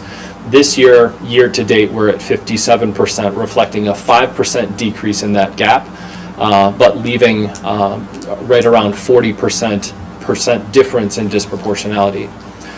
With in-school suspension, there's a 1% decrease over that same time period. This shows disability status. 15% of our students district-wide are identified as students with disabilities. From 17-18 through 18-19 and 19-20, we're showing a 5% decrease in disproportionality, but still showing a 37% disproportionality, and in-school suspension remaining relatively flat. And so our data shows painfully slow progress in the right direction, but it will take us years at this rate to close that gap. If it's okay. Yeah, so I'll turn it over to Bryn, and I want to ask her to talk through our alternative to suspension, sort of a promising practice that we think is starting to move the needle a bit. And then when Bryn is done with these slides, then we can talk through goal number 3. So this is page 17 of the new behavior education plan relating to alternatives to suspension. So this is the first school year that we've had an intentional plan around offering students alternatives to suspension where it was clearly set out, and that was again through the revision process last year, to create a process where students could be offered an alternative to suspension, and if they opted into a specific intervention, that's the blue path going up, they would not be suspended and would engage in that intervention. The parameters around that are the plan has to be put in place, approved and communicated before using. So at the start of the school year, the mobile response training, we had school teams together, they crafted their plans, they decided what specific behaviors they were going to offer alternatives for, and this was something that, again, the board had put out in the policy saying for these two specific behaviors, schools are required to offer an alternative to create an alternative to suspension plan. And then for others, and here this one's clearer. So schools were required to develop alternative suspension plans for taunting, baiting, and encouraging fights. So for the first time, that behavior would reach a level 3, would lead to an out-of-school suspension. They are required to offer students some alternative. Same with repeated disruption of instruction. Then schools were also encouraged to develop plans for a number of other behaviors here, and the swearing at staff was particularly important because that was a behavior that was sort of parsed out in a different way in the new behavior education plans, swearing at staff in particular, starting at a level 3, which would be an out-of-school suspension. So schools put together their plans at the start of the year, and we've been supporting them and monitoring their progress with the use of these plans. So one of the things, I just wanted to include this slide because this was one of the things we talked about at mobile response training. Again, we're trying to link our responsive work, our work that's responding to behaviors, back to our foundational practices. And for any of this to work, we need to have those strong relationships, those strong systems in a school. And so this is the data on the use of alternatives to suspension so far. So we've had 153 documented uses of alternatives to suspension this year. That's for 124 different students, all the high schools, and 10 of the middle schools. And the demographics, I'm sorry, on the big screen, it doesn't show up very well against the blue, but you can see if you compare it to the data of who is receiving out-of-school suspensions, we're also seeing this diversionary approach being used in a similar and even slightly higher percentage of students receiving alternative suspension are Black or African American. The behaviors that we're seeing it used most for are the swearing at staff, and then second, the excessive physical aggression. But as I understand it from the process last year, that was the hope, is that with the swearing at staff, that there would be some intentional work done by schools ahead of time to say, how are we going to work to address this behavior, to repair relationships, to offer students some alternative to being suspended out of school when that behavior occurs, and we are seeing it be used in that way. Linking back to first goal of the BEP being safety and a sense of belonging, looking through some of that data, there was an example from middle school recently where there was some swearing and other inappropriate language being used towards the substitute teacher, and we saw from the write-up and from talking to the school that, sorry, I'm just trying to pull up the exact language, that the substitute teacher shared back that through the process that they engaged in, the students in this case were willing to engage in a restorative and educational process following the behavior, and that the substitute reported back that the substitute felt supported and comfortable through the process and thanked the administrator who was facilitating it, and spoke about how the process actually made him feel part of the community.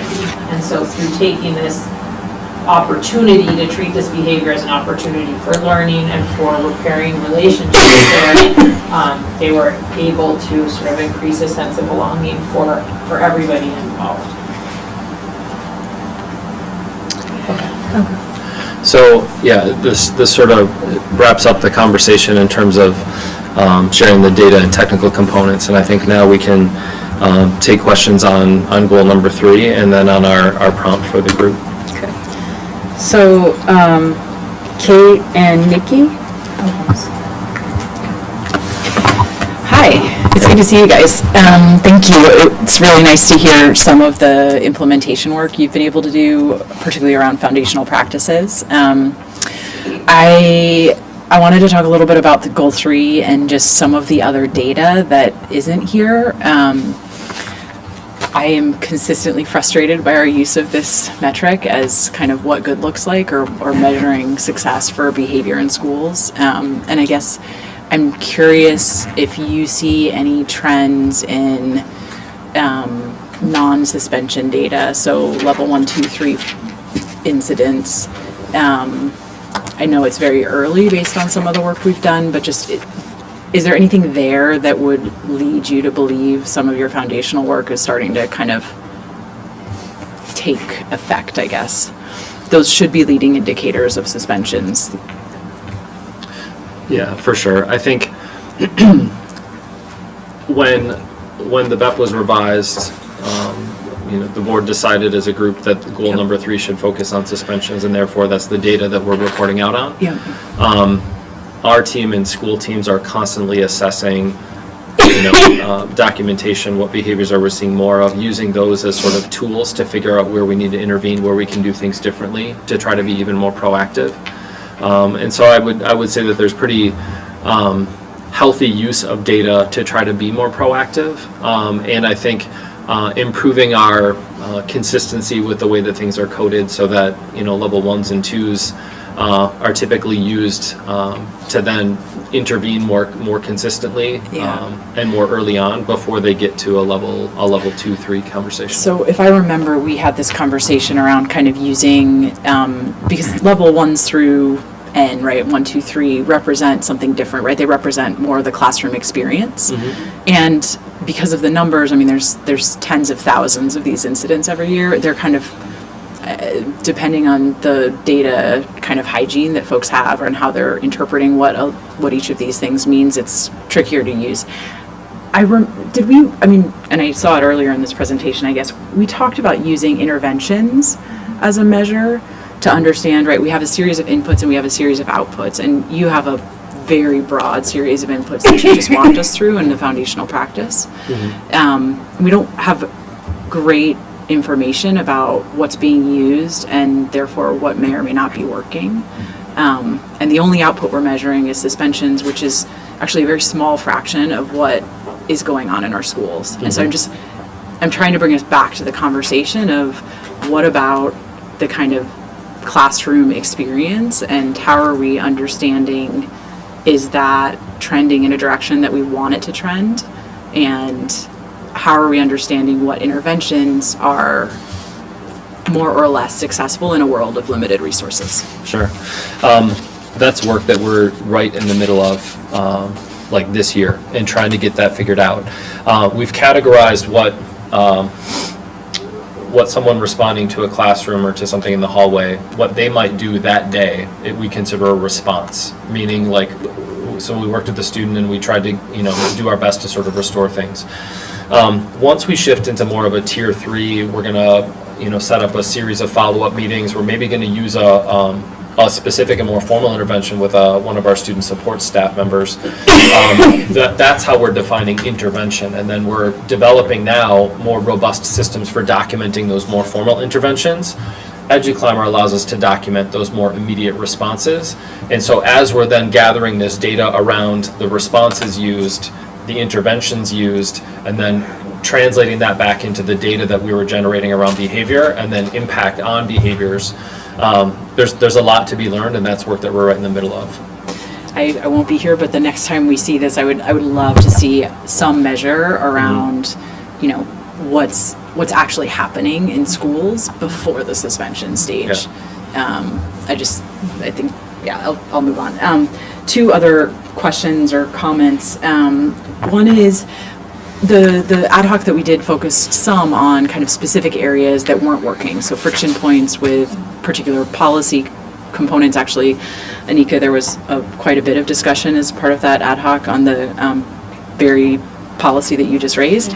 Are there other friction points that you guys are coming up against, or that you are hearing back from staff, students, this isn't working from a policy perspective?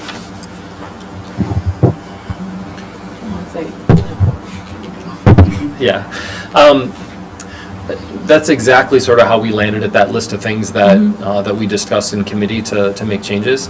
There are a couple of things that and it's normally a situation that doesn't fall neatly into anything that's described there. And keep in mind that there's now been 5 years of those kinds of revisions to sort of adjust and clean up language. And generally speaking, it's much better than it has been. I would say that there are still a couple of things that when we get to the policy discussion a little later this spring, that we would like to propose a sort of red line version of, like, we think that this should actually be broken out this way instead, and that the language here should be tweaked, and then have that conversation. So there are a couple of things that have popped up this year through practice, not nearly to the scale or scope of things that we were dealing with last year in terms of proposed revision, but there are a couple of things that I think could be tweaked in policy for sure. Okay. And then the last question, maybe similar to the first point I made. I love that you started this with a connection with academics. Similarly, would love to hear more about how are we interacting, Lisa, with other parts of your team, and how are we kind of accelerating, doubling down, whatever, on curriculum redesign. The culturally responsive teaching component here really focused on still a little bit that swim lane of behavior, right? So the words we were using were still kind of within this swim lane, and I appreciate that it starts to get like boiling the ocean, but to the degree that we can engage and accelerate the work you're doing with wholesale curriculum redesign that, has math and English and reading as some of the words that we're talking about. I just think that would be beneficial for all of us. And you guys are laser focused on that. I know you are, but to the degree you need help from us to champion a pilot or, really take a step forward there, I think it's work we'd love to hear and ask for, so. Nikki? Two things. One, on the alternatives to suspension, I didn't see any disability data. Is it because it's too small to list, or was it just not included? I'm not sure. But I would like to know on that one. We can provide it. Yeah, we can follow up with that. And the other one, there was a practice that was going on for the past few years in which kids whose disabilities were severe enough that they were able to opt out of the BEP because they had their own plan, we're still getting letters saying your child would be suspended if they did not have disabilities. Are we still sending them those letters? Can you rephrase? Go ahead, Bryn. Is it clear? Is it the question clear? Do we have students that can opt out of the BEP? Yes. Is there a thing? So there are students special education students, right, as you know, who have part of their behavior support plan alternatives written in that the IEP team sits down, discusses for which behaviors a student might, say, receive an in-school in a particular intervention instead of an out-of-school. For those, they don't have to send a letter saying your student's getting an in-school instead of an out-of-school. Because for a while they were actually, I'll do some background because this is before you were on the board. But what they were doing was there was an actual letter that was being sent to parents that stated, your child has committed this offense. Your child is not under the BEP. If your child was under the BEP, they would be up for expulsion or they would be up for suspension. And it was scaring a lot of parents of kids with severe disabilities, and I was wondering if that practice is still continuing. Yeah, go ahead. So with the letters, I think I know what you're talking about regarding exemptions from expulsion, because there are certain behaviors that can reach a level 5 that then may be written into a student's behavior support plan that student would be exempt from expulsion. So I know that last year they were able to allow parents to opt out of that. Where we're trying to find that balance between meeting our legal requirements of providing notice to parents when certain things occur, but then also respecting that certain parents are saying, I don't need or want to see that letter every time one of these behaviors occurs. So there's a process now where parents can opt out of receiving those letters. Appreciate that. Yeah, thank you. Chris and Ali? So I'll just start out right now with my questions on goal 3, and then maybe I'll come back and do my questions on our bigger prompt later. I want to build on what Kate had to say about the data we're looking at. I dug into the numbers this weekend in Data Dashboard, and it looks like 90% of our behavior incidents are level 1 and level 2. I mean, that's the bulk of what's getting recorded. And yet we do tend to focus on suspension and expulsion, which is just a tiny piece of what's going on. So I'm wondering if we could actually, as we look at revising the BEP, or look at opening of the BEP for suggestions and how we evaluate it, if we could broaden the metrics that we're using to look at what's going on. In particular, I looked at the incident of disrupting instruction and the learning of others. And I don't know if I was looking at Data Dashboard right, maybe I wasn't, but I came up with like a quarter of our incidents are disrupting learning. Overall, does that sound about right? Yeah, because when you're the person doing the input, which I do frequently, you're forced into a coding situation, and so some of them are really specific, like he threw something, and so that's not going to fit many things, and so disrupting the learning of others is probably the most general description we still have left in the code. We used to have uncooperative. There's something else we had 3 years ago, refusing to cooperate. So those are all gone. So if you get in a situation where it was like sustained disruption of learning over a course of many, many, many minutes, then it's going to get coded That way. that one. And it also looks like black kids are 6.5 times more likely to get coded that way than white kids. So, you know, again, that's a disproportionality piece that's not suspension or expulsion, but I think is important. Yeah. Yeah. In terms of, you know, what's the quality of this data at the end of the day? Like, Yeah. are we really disrupting learning, or is it just becoming a catch-all? And is it a catch-all where there are clearly pretty severe racial disproportionalities? And we can learn from our history to say, let's not just like throw away that code because they'll find another code, but let's Right. actually talk about what's going on together and see what we can come up with that actually is more fair and just. And this seems like a code that could somehow be linked to what Kate was saying earlier, changes in teaching, changes in academics, ensuring that kids are able to, you know, they're caught up, they're up to grade level, they're up to where they're supposed to be, so they're not, if you're in class and you are behind, you know, I'd be more likely to act up because I don't understand what's going on, or I don't feel like I belong in the classroom. And then we end up coding it this way, and it doesn't seem fair in many ways. So how we teach kids seems like it could have a direct effect on this disproportionality and just the use of this one code. And so linking academics to reporting out on these metrics, I agree, would be really, really helpful. And also, I just wonder how often, like especially for level 1 and level 2 behaviors, teachers just don't even bother to report them because it's too hard to sit down at the computer and do it. Yeah, Chris, I'll take that one. I think, you know, I mentioned before that it was just the way that the goals are written that we're focusing on specifically those exclusionary practices as the data that we're trying to improve. The ones and twos are the data that school teams are looking at to try to identify trends, identify hotspots, classrooms that are struggling, et cetera.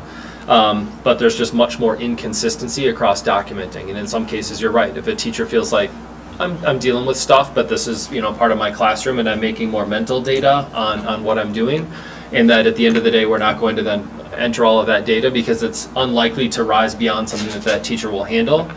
That's different than a school where maybe classroom teachers are asked if everything's got to go in because that's the data that we're working off of, where then it might seem to someone from outside the school that this school is really, really struggling and this other school isn't.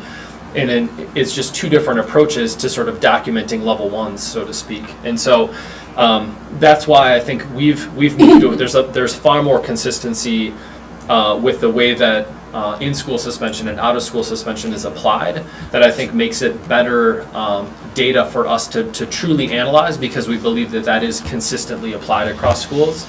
The level 1s and 2s within a building is the data that they're mining on a daily basis to try to figure out where they can be more supportive. It's just trickier for us to use that as a district level because there's just more inconsistency that way. Following up on that, I've been wondering if it would be useful and informative to correlate behavior incident data with school climate data. You know, I'm kind of wondering if schools that have more calls would have lower school climate scores, or might actually have higher school climate scores because those schools are acknowledging that kids have needs and they're meeting their kids' needs, as opposed, I'm just really curious, are those two pieces of data not solid enough to actually give us good information? From my eye and looking specifically at that, it doesn't correlate real well. And we've got extremes in both cases. But it does speak to the fact that we're really leaning into how do we look at qualitative data as well, because that also tells a story in terms of how we triangulate our data. So how are we also capturing the narratives and the story and the anecdotal things, as well as looking at the numbers? Because so much of our work is around belonging and relationships. How do we then build qualitative metrics to also support our work as well? Sylvian and then Ali. Can you go back to the slide where you show disproportionality based in race? So, looking at this representation of suspension and in-school suspension, I'm having a hard time understanding where what we're calling progress.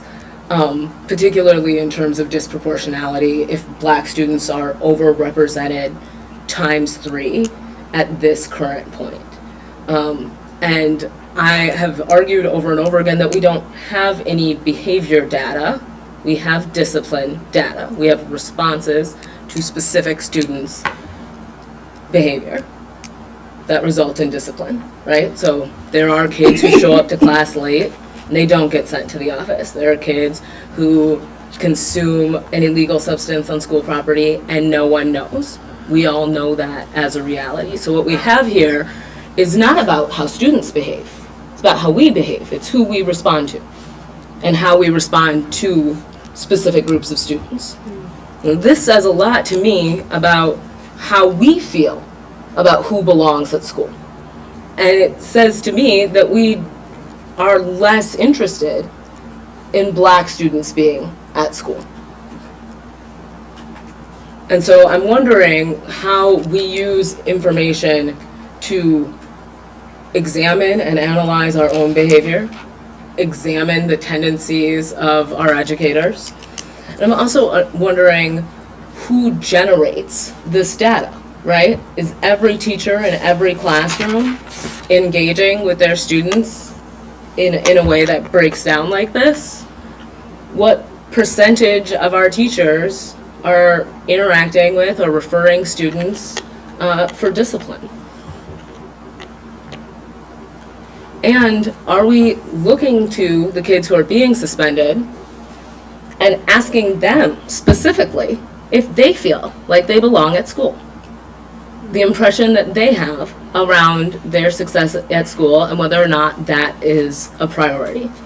Because I get the impression that somebody is more interested in disciplining me or correcting me or monitoring my behavior than teaching me, I'm less interested in participating. And if I get the impression that that person is also really interested in monitoring or policing the behavior of not only me, but everybody who looks like me, there's a breakdown in trust.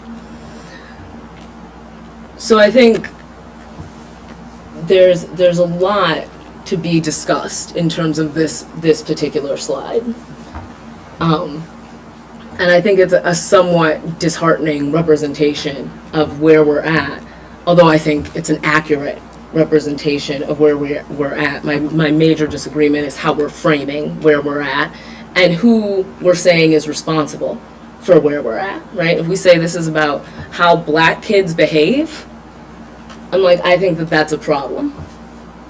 If we say this is about how we interact with Black and African American students, then I think we're having a more accurate conversation.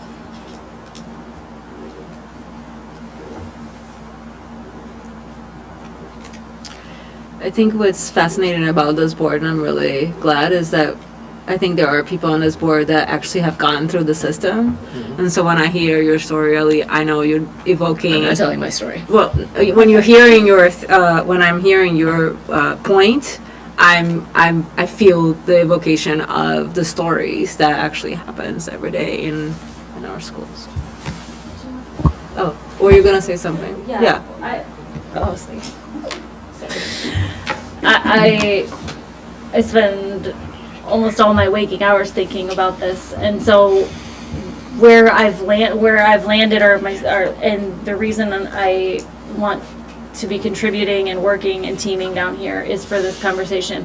I think we do have schools where the data doesn't look like this, and I think we need to be so much more curious about those schools and those classrooms and study what it is that students are feeling in those spaces and that relational rapport between teacher. My experience is we spend so much time admiring and being not pleased with the outcomes, and I do know there's pockets of success, and how can we lift that, which then ties this back to our race and equity work and our Black excellence excellent work. We have not talked about educational practices in this way, in this candid manner, in my time here. So yeah, I think we can study some places where the data doesn't look like this, and have some conversations about how to get other places there. So that's Dr. Gloria's work, Dr. Gloria Lassenbilly's work, right? Like where, For sure. and I think also continue to frame around adult practice, right? Not just like where were students feeling great, but like where were like the adult practices were much more interesting. Yes. Shavia? Okay. I'm sorry. I have Oh, sorry. one pretty specific question, which is how are we using this information to examine ourselves? Yeah. Right? And so how are we using this information to talk about adult behavior? Right. So in my particular school, we sit down with teacher teams and put this data of their classrooms in front of them and ask really hard questions of each other when it is incredibly disproportionate, which puts the onus back on teacher and teacher practice. Right, so if we see a teacher who is only asking their black students to leave class, is only disciplining their African American students, when do we intervene? That specific data that you just referenced that occurs before this occurs. Because a teacher that's regularly struggling with students requesting support, asking for help, and we notice or know that it's the same group of students or the same particular group of students with any given teacher, that's data that a response team and a behavior team would notice. And then that's coaching work that someone on that team will do with that teacher, which involves looking at that classroom response data to help that teacher understand the reality of of what's going on in class every day.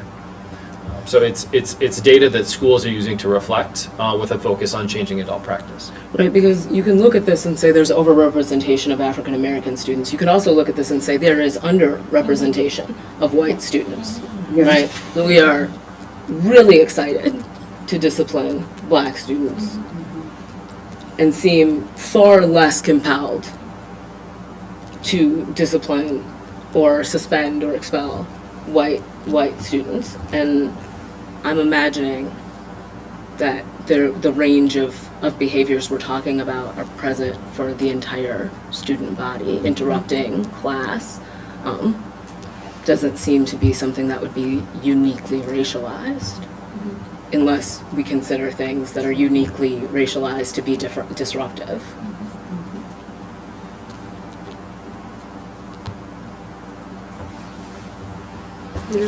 Yeah, so a lot of this, going back to like the slide where the majority of students being diverted out of suspension was for cursing at teachers, kind of reminds me, it could be, we know that drug rate usage between black and whites is roughly similar, but black folks are disproportionately arrested for drug usage. And so when I think about asking students, do I feel like I belong, do I feel like I'm safe, maybe worth asking, do I feel like I'm treated fairly? Because a student could observe, hey, I'm doing something, and being disciplined for it, or being sent out of class, or being, as a black male, being perceived as being insubordinate or disruptive. Are my peers doing the exact same thing but getting away with it? I think fairness comes into play here, and whether students observe that they're being treated fairly or not.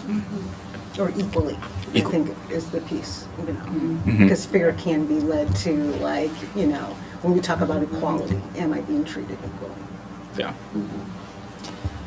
I was also curious about the swearing, because it says swearing at teachers or at staff. So Is this around staff? It's Is it around- at staff? that was my question, and I think along the same ways of some points that Ali brought up around. I know when Chris swears, he means something. When I swear, it means something different. When Xavier swears, everybody is responding in a very different way, right? And I think about that. I have concerns about the level 3 and level 4 around that. I also we didn't touch that, and that's why I wanted to touch around the increase of Latinx students on the data too. It's just been like an upward mobility, and this district has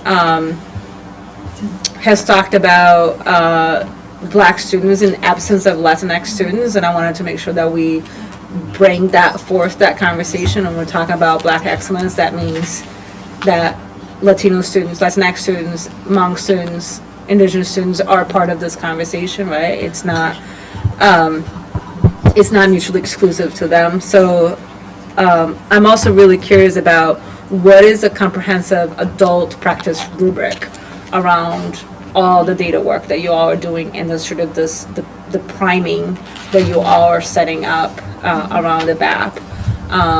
So aside from the hard conversations, and I know that you have, Sarah, because, you know, of the work that you're doing, but your school, which is soon to be Dr. Virginia Henderson's school, is, you know, it's lucky to have you, but, you know, that is not like all over the school, all over. And where is the early alert systems for those educators, right? When we talk about all those early alerts, we talk about students, where is the early alerts for teachers when we start seeing a particular, you know, like, oh, you know, this is what's happening, you know, in your class. So more conversation, more questions about data, and then we move to the prompt. Can you go back to the Timeline page that we were just on? The which one? The page, the data page that we were on, Ellie brought us to. I mean, one question, one comment. One is just, it might be nice to see this normalized for enrollment. Our Latino population's going up, our African American population's going down, so some of these trends you would expect from just a pure enrollment perspective. So, I mean, the ratios you wouldn't, but the overall increases or decreases, you could. We looked at that and thought about adjusting, but was within 1% across the years for both groups you referenced, and so not as significant as you might think in terms of you know, other factors driving the data. Okay. The other is just, I mean, it's very difficult to see progress in a timeline page like this. And we spent over a year, right, 18 months, kind of digging in and listening, Sarah, as you commented, to some of the success stories and trying to understand what we should do. And I know you guys are super early in the work of implementing some of those ideas, but just, it's an open question for the whole team. What else, if anything, do you feel we need to be doing, changing, talking about, implementing to do something to this curve, right? Like, there's a lot of work going on. We're spending $5 million just on direct resources, not naming the broad ecosystem of work that touches the classroom experience for kids. So, like, what else?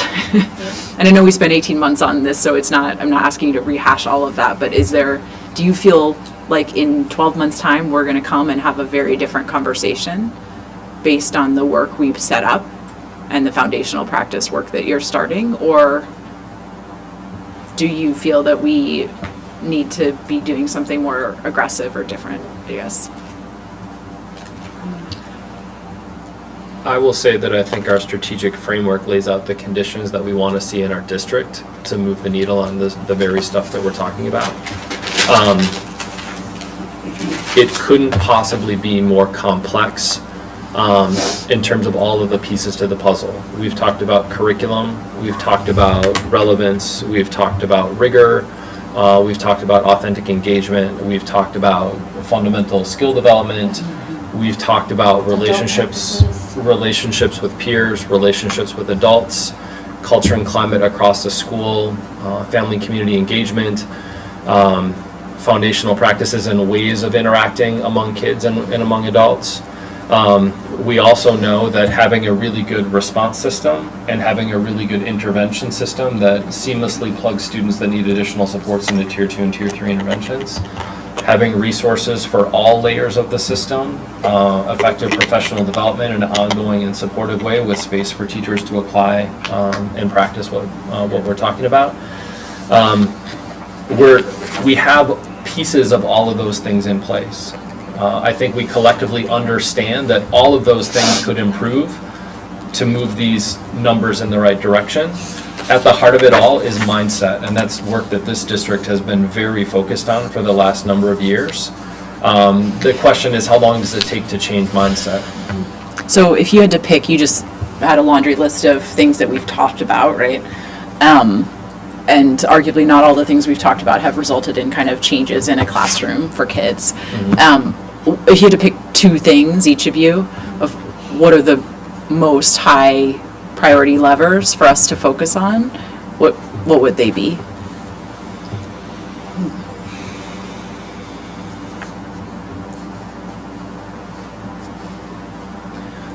Okay, this is a next to impossible question, but I can't help but come back to relationships. There's just no substitute for it.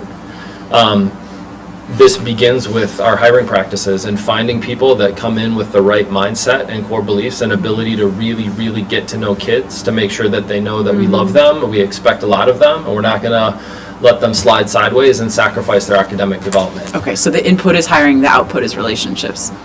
I'm just like, what, Yeah. people who show up to work get to do one thing and in order to get, okay. And yeah, I mean, if we can continue to focus on that, that drives the rest of the system from my perspective. It's helpful. So Gloria had one more question around data. So just the data, I mean, I think just based on what Ali has talked about and Kate, and really thinking about culturally responsive, right, approach to this. I mean, I think that has to be very intentional in everything that we do. I mean, this is about race, right? And I think it's important to focus everything about race. Sometimes we really broaden, right? We want to take a holistic, a broadened approach. But specifically here, it really has to be about race and how our teachers and our staff are responding certain ways based on race, right? And I think that that's gonna, I think that that's what you're talking about. It's gonna take a while. I mean, it takes, right, time. But I feel like we have a sense of urgency here, and we need to be able to provide the relationships, right? The belonging component of this to capture and not continue to lose our children every year. And I'm not sure where we're missing the boat here, right? We've been missing it. And I know it's not, I think the school, I mean, you all, schools are doing what they can, but we're missing it. And I don't know where it's at. Like, where are we missing it? Is it because we're not intentionally focusing on race? That we're not catching up? That we're not, I'm not sure. I mean, and so that's the conversation I think I want to have. Right? And so,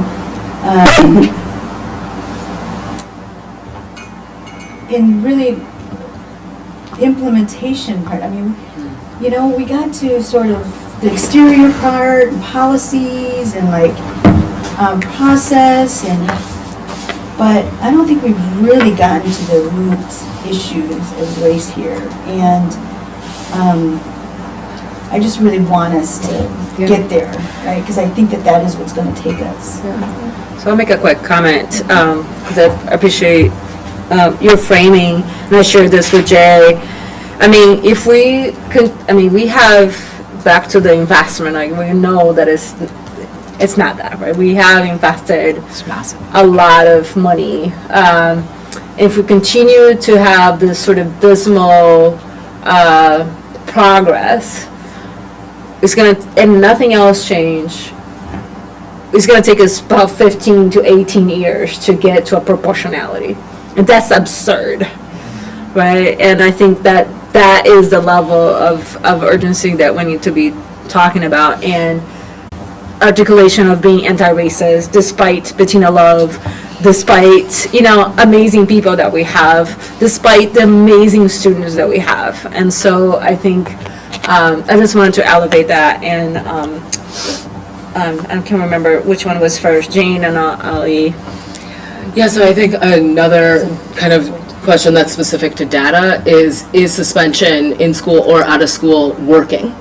So are we seeing positive results as outcomes from suspending? What happens when we suspend students? Are students who are suspended less likely to be disruptive, more likely to catch up? what is the profile of the students that we are suspending beyond them being disproportionately African American? So how is this intervention in terms of behavior working to create positive outcomes in terms of behavior? Because I think if we're gonna suspend folks, that it should mean something. And then I think the other thing is, and I appreciate both Ananda and Gloria honing in on kind of the racialized dynamic, but how do you all talk about this within the framework of equity or anti-racism within the district? Because we talk about anti-racism, we talk about equality, we don't name phenomena that illustrate racism as a reality of this work. So I'm wondering how you all are talking about this within the context of anti-racism and racism. I think there's two pieces. It's one, how we talk about it as a department, so what we do with our department work around race and equity and looking at how we not only disrupt, white supremacy and how we talk about that in our department, but what are we replacing it with? Because it's not enough to say, oh, we're going to disrupt it, but then what are we going to do after it's disrupted, and how do we support our schools? I think in understanding, just like you're saying with this data, supporting our schools, talking about bringing the data and having those discussions about, okay, so tell me, what's going on? What is the data telling you about this? What conversations are you having, with staff? And I think a question for me is, what does accountability look like if people are not engaging in the work? So we're not necessarily to the place of being able to say we're noticing these trends, or we're noticing this specific educator participate in helping us to generate this data, and we know how we're intervening. I think we're in a place that we know that we have the data and we know, but I think it's that piece of then what is that plan, then how do we support in, the teacher with those practices to either say, okay, this is what we're noticing, how are we going to work through this, but then what is the next step if it's not? And see, I think that is something that I've noticed, is that when we talk about a teacher possibly discriminating against students on a regular basis in terms of discipline, we talk about how to support them to get better, to not do that anymore. We talk about how to make that about learning for the adult. When a kid interrupts in class, we don't seem to have that same attitude. And so I think right there, to me, there's the disparity, right? So when one person makes a mistake that harms another person from a position of power, we support the person of power in reconciling that. We don't use that as a means to define them or exclude them. In fact, the opposite. We become more inclusionary. And so I'm like, how do we translate that attitude to children? Thank you, Ellen. Jane. This is a great conversation, and I really appreciate the concerns and the things that have been brought up here. And I just want to point out that when we think back to last Monday, the presentation around the SIP planning, it's at the center of that is race, relationship, and rigor. And I think when I hear the concerns that we have, there is definitely connection there in terms of using this information to inform what that plan is moving forward. And I know that we're working to make those two things, really inform each other. So I don't know, I think that's one place that we might be able to see some movement forward. Thank you, Jane, for that. But I do remember in 2010 when Dan Arad proposed the achievement gap race plan, and it was when we've had the most explicit conversation about race, and we are about 7 years from that plan, and we're still doing this, right? So it's not just a centering or acknowledging that we have a very significant issue in regards to how we teach our Black students, is what we're doing, what we're willing to do about in order to actually have somewhat of proportionality. Just Okay, more conversation about data and then. Sorry, I just want to, I just want us to really think about how, you know, we, as we're talking about race, right? I mean, I do want to say that we have some strong teachers and staff in our schools who are really doing some good work around this, right? And we need to capture that. And so, along with, you know, Ali's point is, I want to capture the great things that our staff and teachers are doing in our schools around this, right? I want to see that. I mean, along with this, right, along with the data, I really want to see that.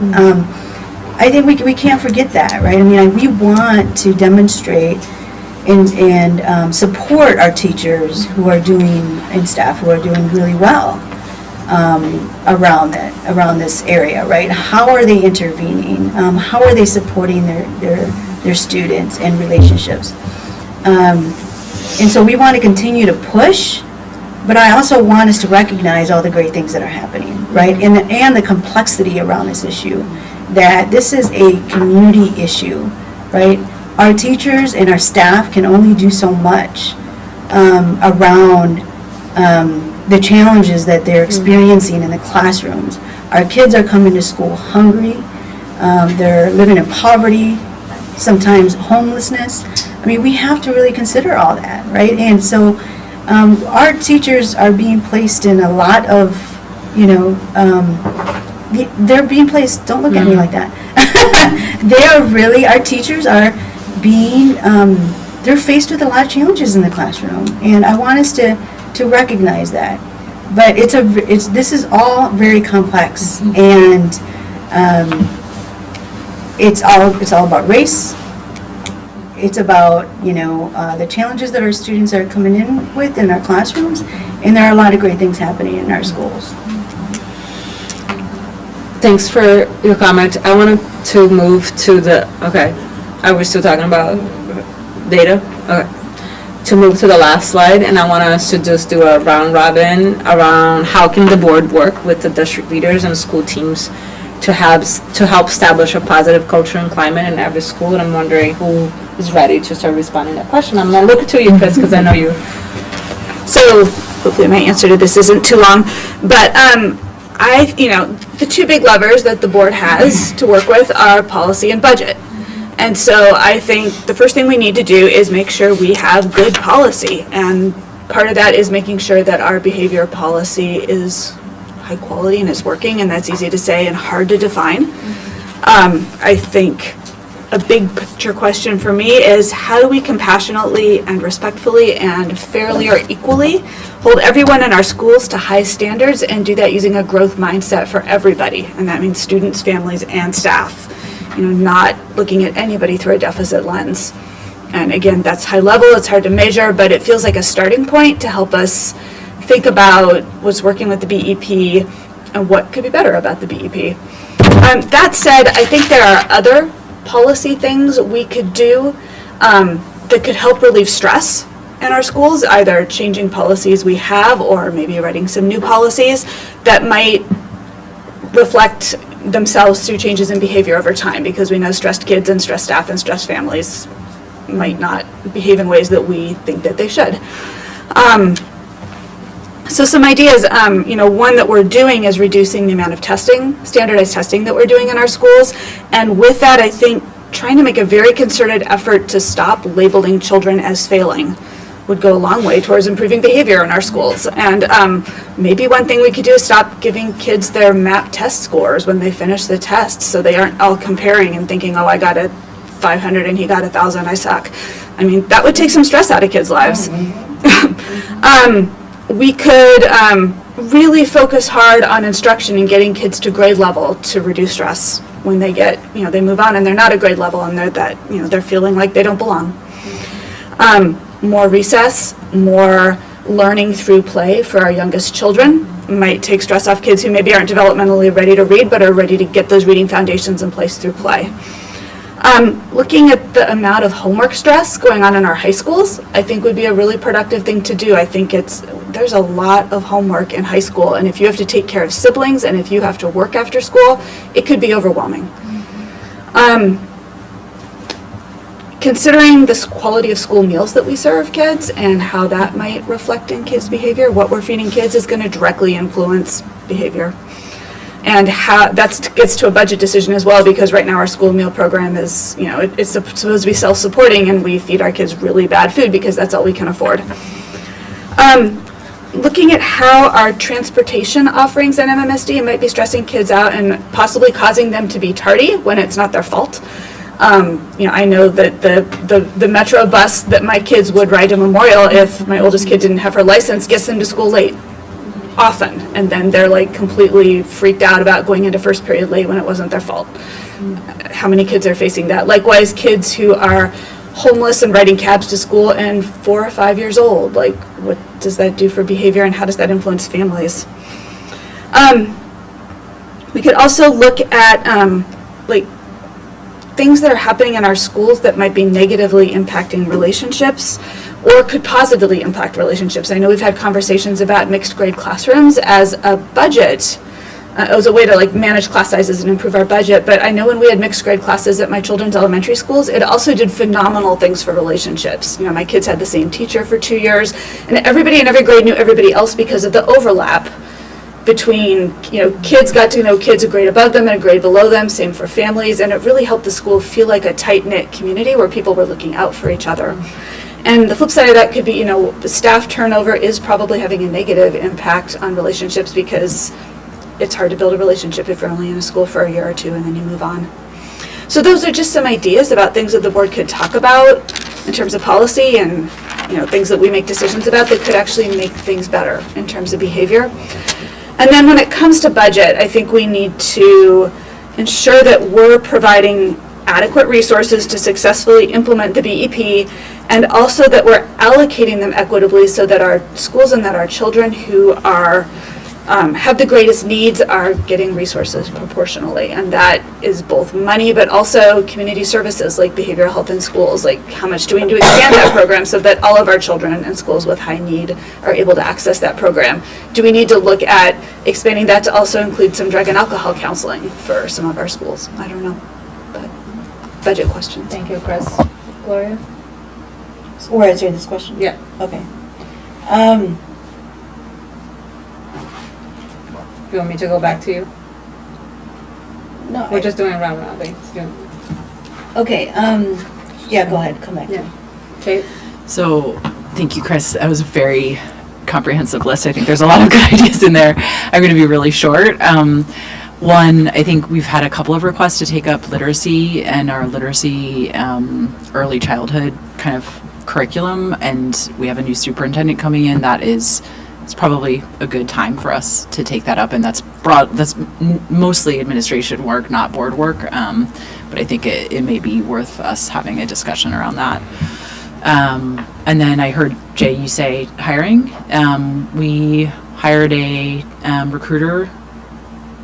We hired a recruiter. We haven't gotten an update on how that's going. That would be another area for us to kind of lean into. I'm just thinking of kind of concrete. Honestly, I think you guys need some time to do the work that we spent a lot of time kind of coming up with and giving you the space to build systems, which in some of the success stories that you told us were 2 years in the making, right? So I'm a little bit loath to tweak a bunch. It feels like we've been doing a lot of tweaking and we'll keep tweaking, but I'm not sure tweaking is going to get us to a different slope of the curve. The other maybe area for us is, Paris, I keep wanting him to be at the table when we're talking, but there is this idea of innovation and pilots that I would be curious about us picking a couple of schools and doing something that's not tweaking, right? And again, that's for you to steer where there is something that is a step change that we could support, but I think it would be worthwhile for us to learn more in a more urgent way, and again, up for you to kind of name and decide, but that feels like potentially something we could gain more from than more tweaking. Gloria? And I think that when we come back again to talk about the whether it be for policy or budget. It really helped me during the ad hoc committee to hear from staff and teachers, principals, to get their perspective. I really would like us to move in the implementation phase in a teacher-centered innovation approach, right? Where, okay, we're here now. I want to hear from the teachers and staff who are on the ground, who are doing this work every day, and getting their perspective. And while also keeping race at the center, right? And so I would really like to hear from them. That was really helpful to us. Yeah, it was amazing. And not that, you guys are great, right? But how do we, I would really like to get some teachers in here or get their voices in this space. So as we are moving forward, right, and assessing and planning and keeping them at the center, particularly during this phase.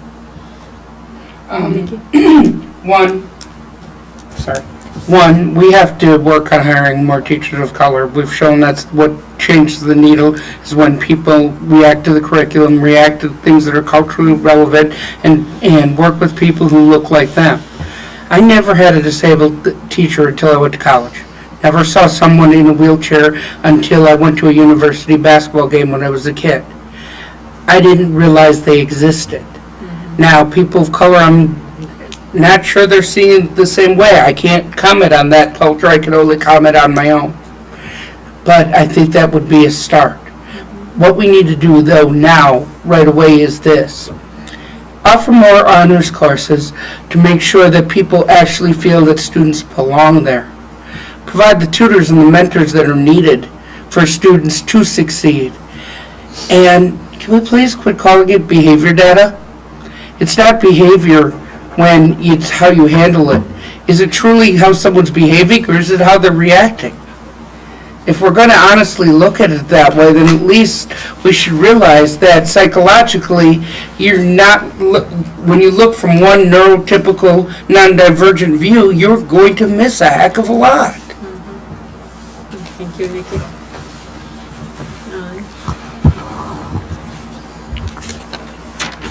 How can the board work with the district leaders and school teams to help establish positive culture and climate in every school? I think that it's really tempting to just talk about things that the board is doing, or to just lean into elements of our individual platforms that we think are solutions to large-scale issues. I think what qualifies us as a board to have a say in this process is pretty specific in terms of policy and ability to allocate resources.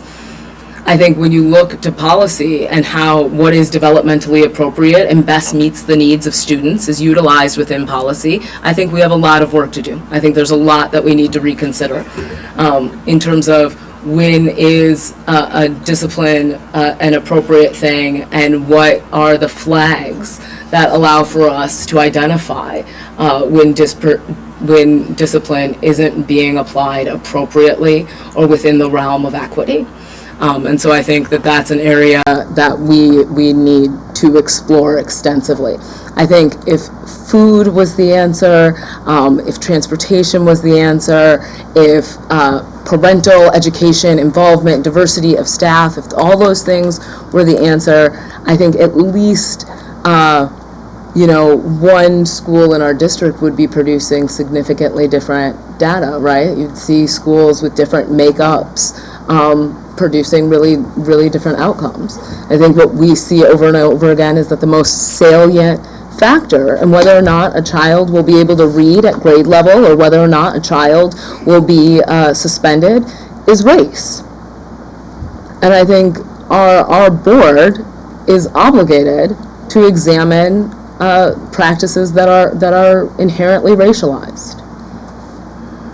So I think we have a lot a lot of work to do, and I think looking at this as somebody who, this is my first year on the board, and looking at some of the data I looked at, I'm looking at, well, that, you know, it's 3 years worth of data for certain people on the board. That's their entire time on the board.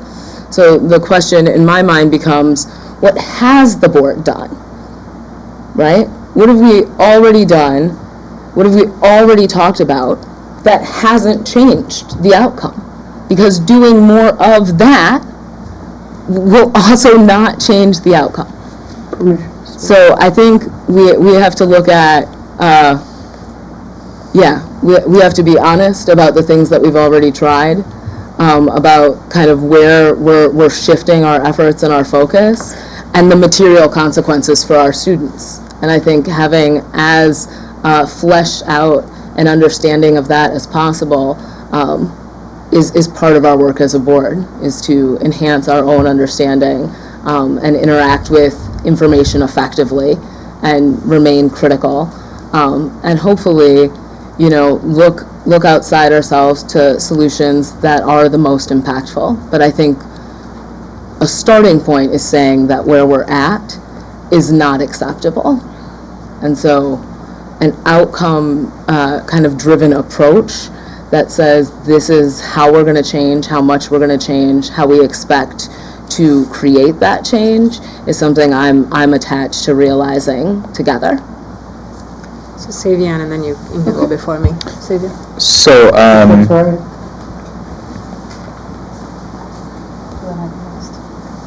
yeah, some parts of this conversation were triggering. You know, I was labeled antisocial, disruptive, a detriment to learning, and, you know, a few months ago recently, Dane County declared racism a public health crisis.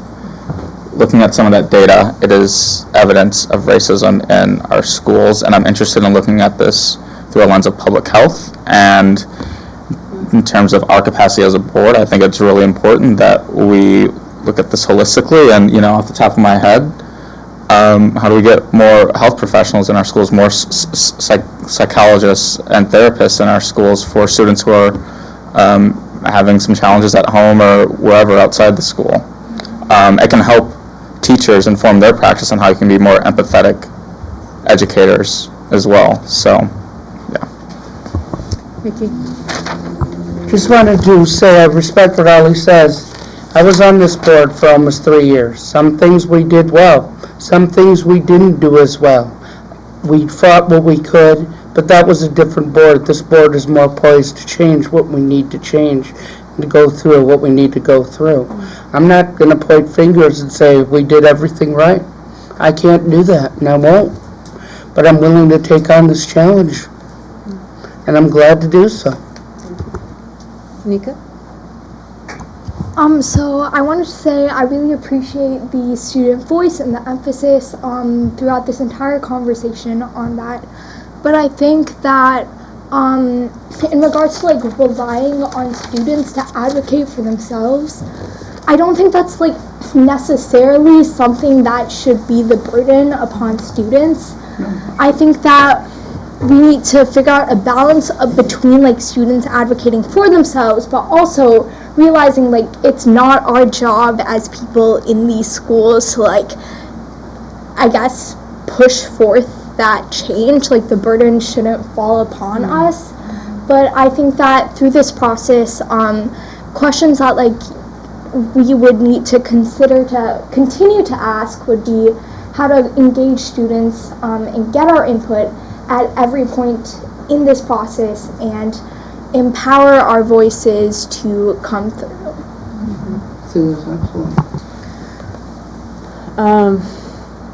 So I wanted to say I really appreciate everyone's insight and also the framework in which you were speaking to and the positionality around which you were speaking with. I'm also, I wanted to elevate this again, very humbled by the board members. There are current MMSD students and the ones that have been MMSD students, and how we have this legacy of pushing students out in a very specific and racialized way. I think there's this narrative that you can look at, Ali and Gloria and Xavier, and look at them. They made it to the school board, and they have, pretty significant influence on policy and decision making. They are in where they are now through a lot of struggle, and that's not what we want, right? We want to interrupt this constant struggle, and the rest of us, some of us have also students in the schools, and I often feel, and my daughter is a junior now, and she attended K through 11th grade, and I came in with, although I have attended U.S. school, have been always someone that have had some level of social capital, and then of course, my own academic background, my involvement with schools. I feel like I have had so many different relationships, with this district, right? Like as a parent, as a partner, as an employee, not like working the state and the board. So I have like this, I've been so many different roles in relationship to the district, and still I often doubt the success of my child as it relates to the school, right? Not that I don't think that she's a successful and amazing child, but our district's ability to actually see her success and her brilliance, and the ways in which we measure her brilliance, the way in which we look at this child and say wow, she speaks 3 languages, she works 2 different jobs, she does all these things, and she doesn't feel that, I don't feel that, and I have a lot of capital, and so I often feel what about the majority of our families that don't participate in the same sort of asset-based spaces that I tend to be a part of. It's hard for me to generally say that people actually have a chance, right? That Black children actually have a chance, that immigrant children actually have a chance, that children with disabilities actually have a chance, right? That families that are negotiating all our systems can actually feel hopeful of change. And when we talk about retention of staff of color, retention of our students, systems change, we have to have this broader conversation about how do we want to talk about our district and our children in a different way. And it is really hard to reconcile where we are now, where we have been, and still don't feel I can honestly say that this is, that we're okay, we got it, right? I feel maybe that there's some cracks in there. There's some spaces to feel okay, this sounds like a good way to go, but if we want to change from 54% to 18%, it takes more than just one thing. I also appreciate the way in which everyone responded and interpreted the question too. Other ways that I have thought about, was the sort of the earlier conversation about how do we highlight the amazing teachers, the amazing schools, the amazing initiatives, and we all have a set of schools that we are part of it. This has been an anomaly year. I mean, I feel like I have tried to meet several times with different people, but we have to reschedule because, of different things that we have. But thinking through, is there a protocol or things that I know Tony in communication had wanting to explore some things with us for us to have a better communication with our teachers, better communication with the families of the schools that we are assigned, even help people understand what that means, to be actually something significant, ways that can elevate to the entire district, both the students the teachers and the school community in a very intentional way. So, with that, any last words from your team, Jay? I will just say thank you from us as well for the work that you're doing, for your support for this work, and we just look forward to continuing to shift everything in the right direction. Thank you so much. Thank you, Thank you everyone, for the presentation. I'd like to entertain a motion to adjourn, please. So moved. Is there a second? Second. There's a second, Tamar? second. Your advisory vote? Aye. All those in favor? Aye. Motion carries. Thank you, everyone.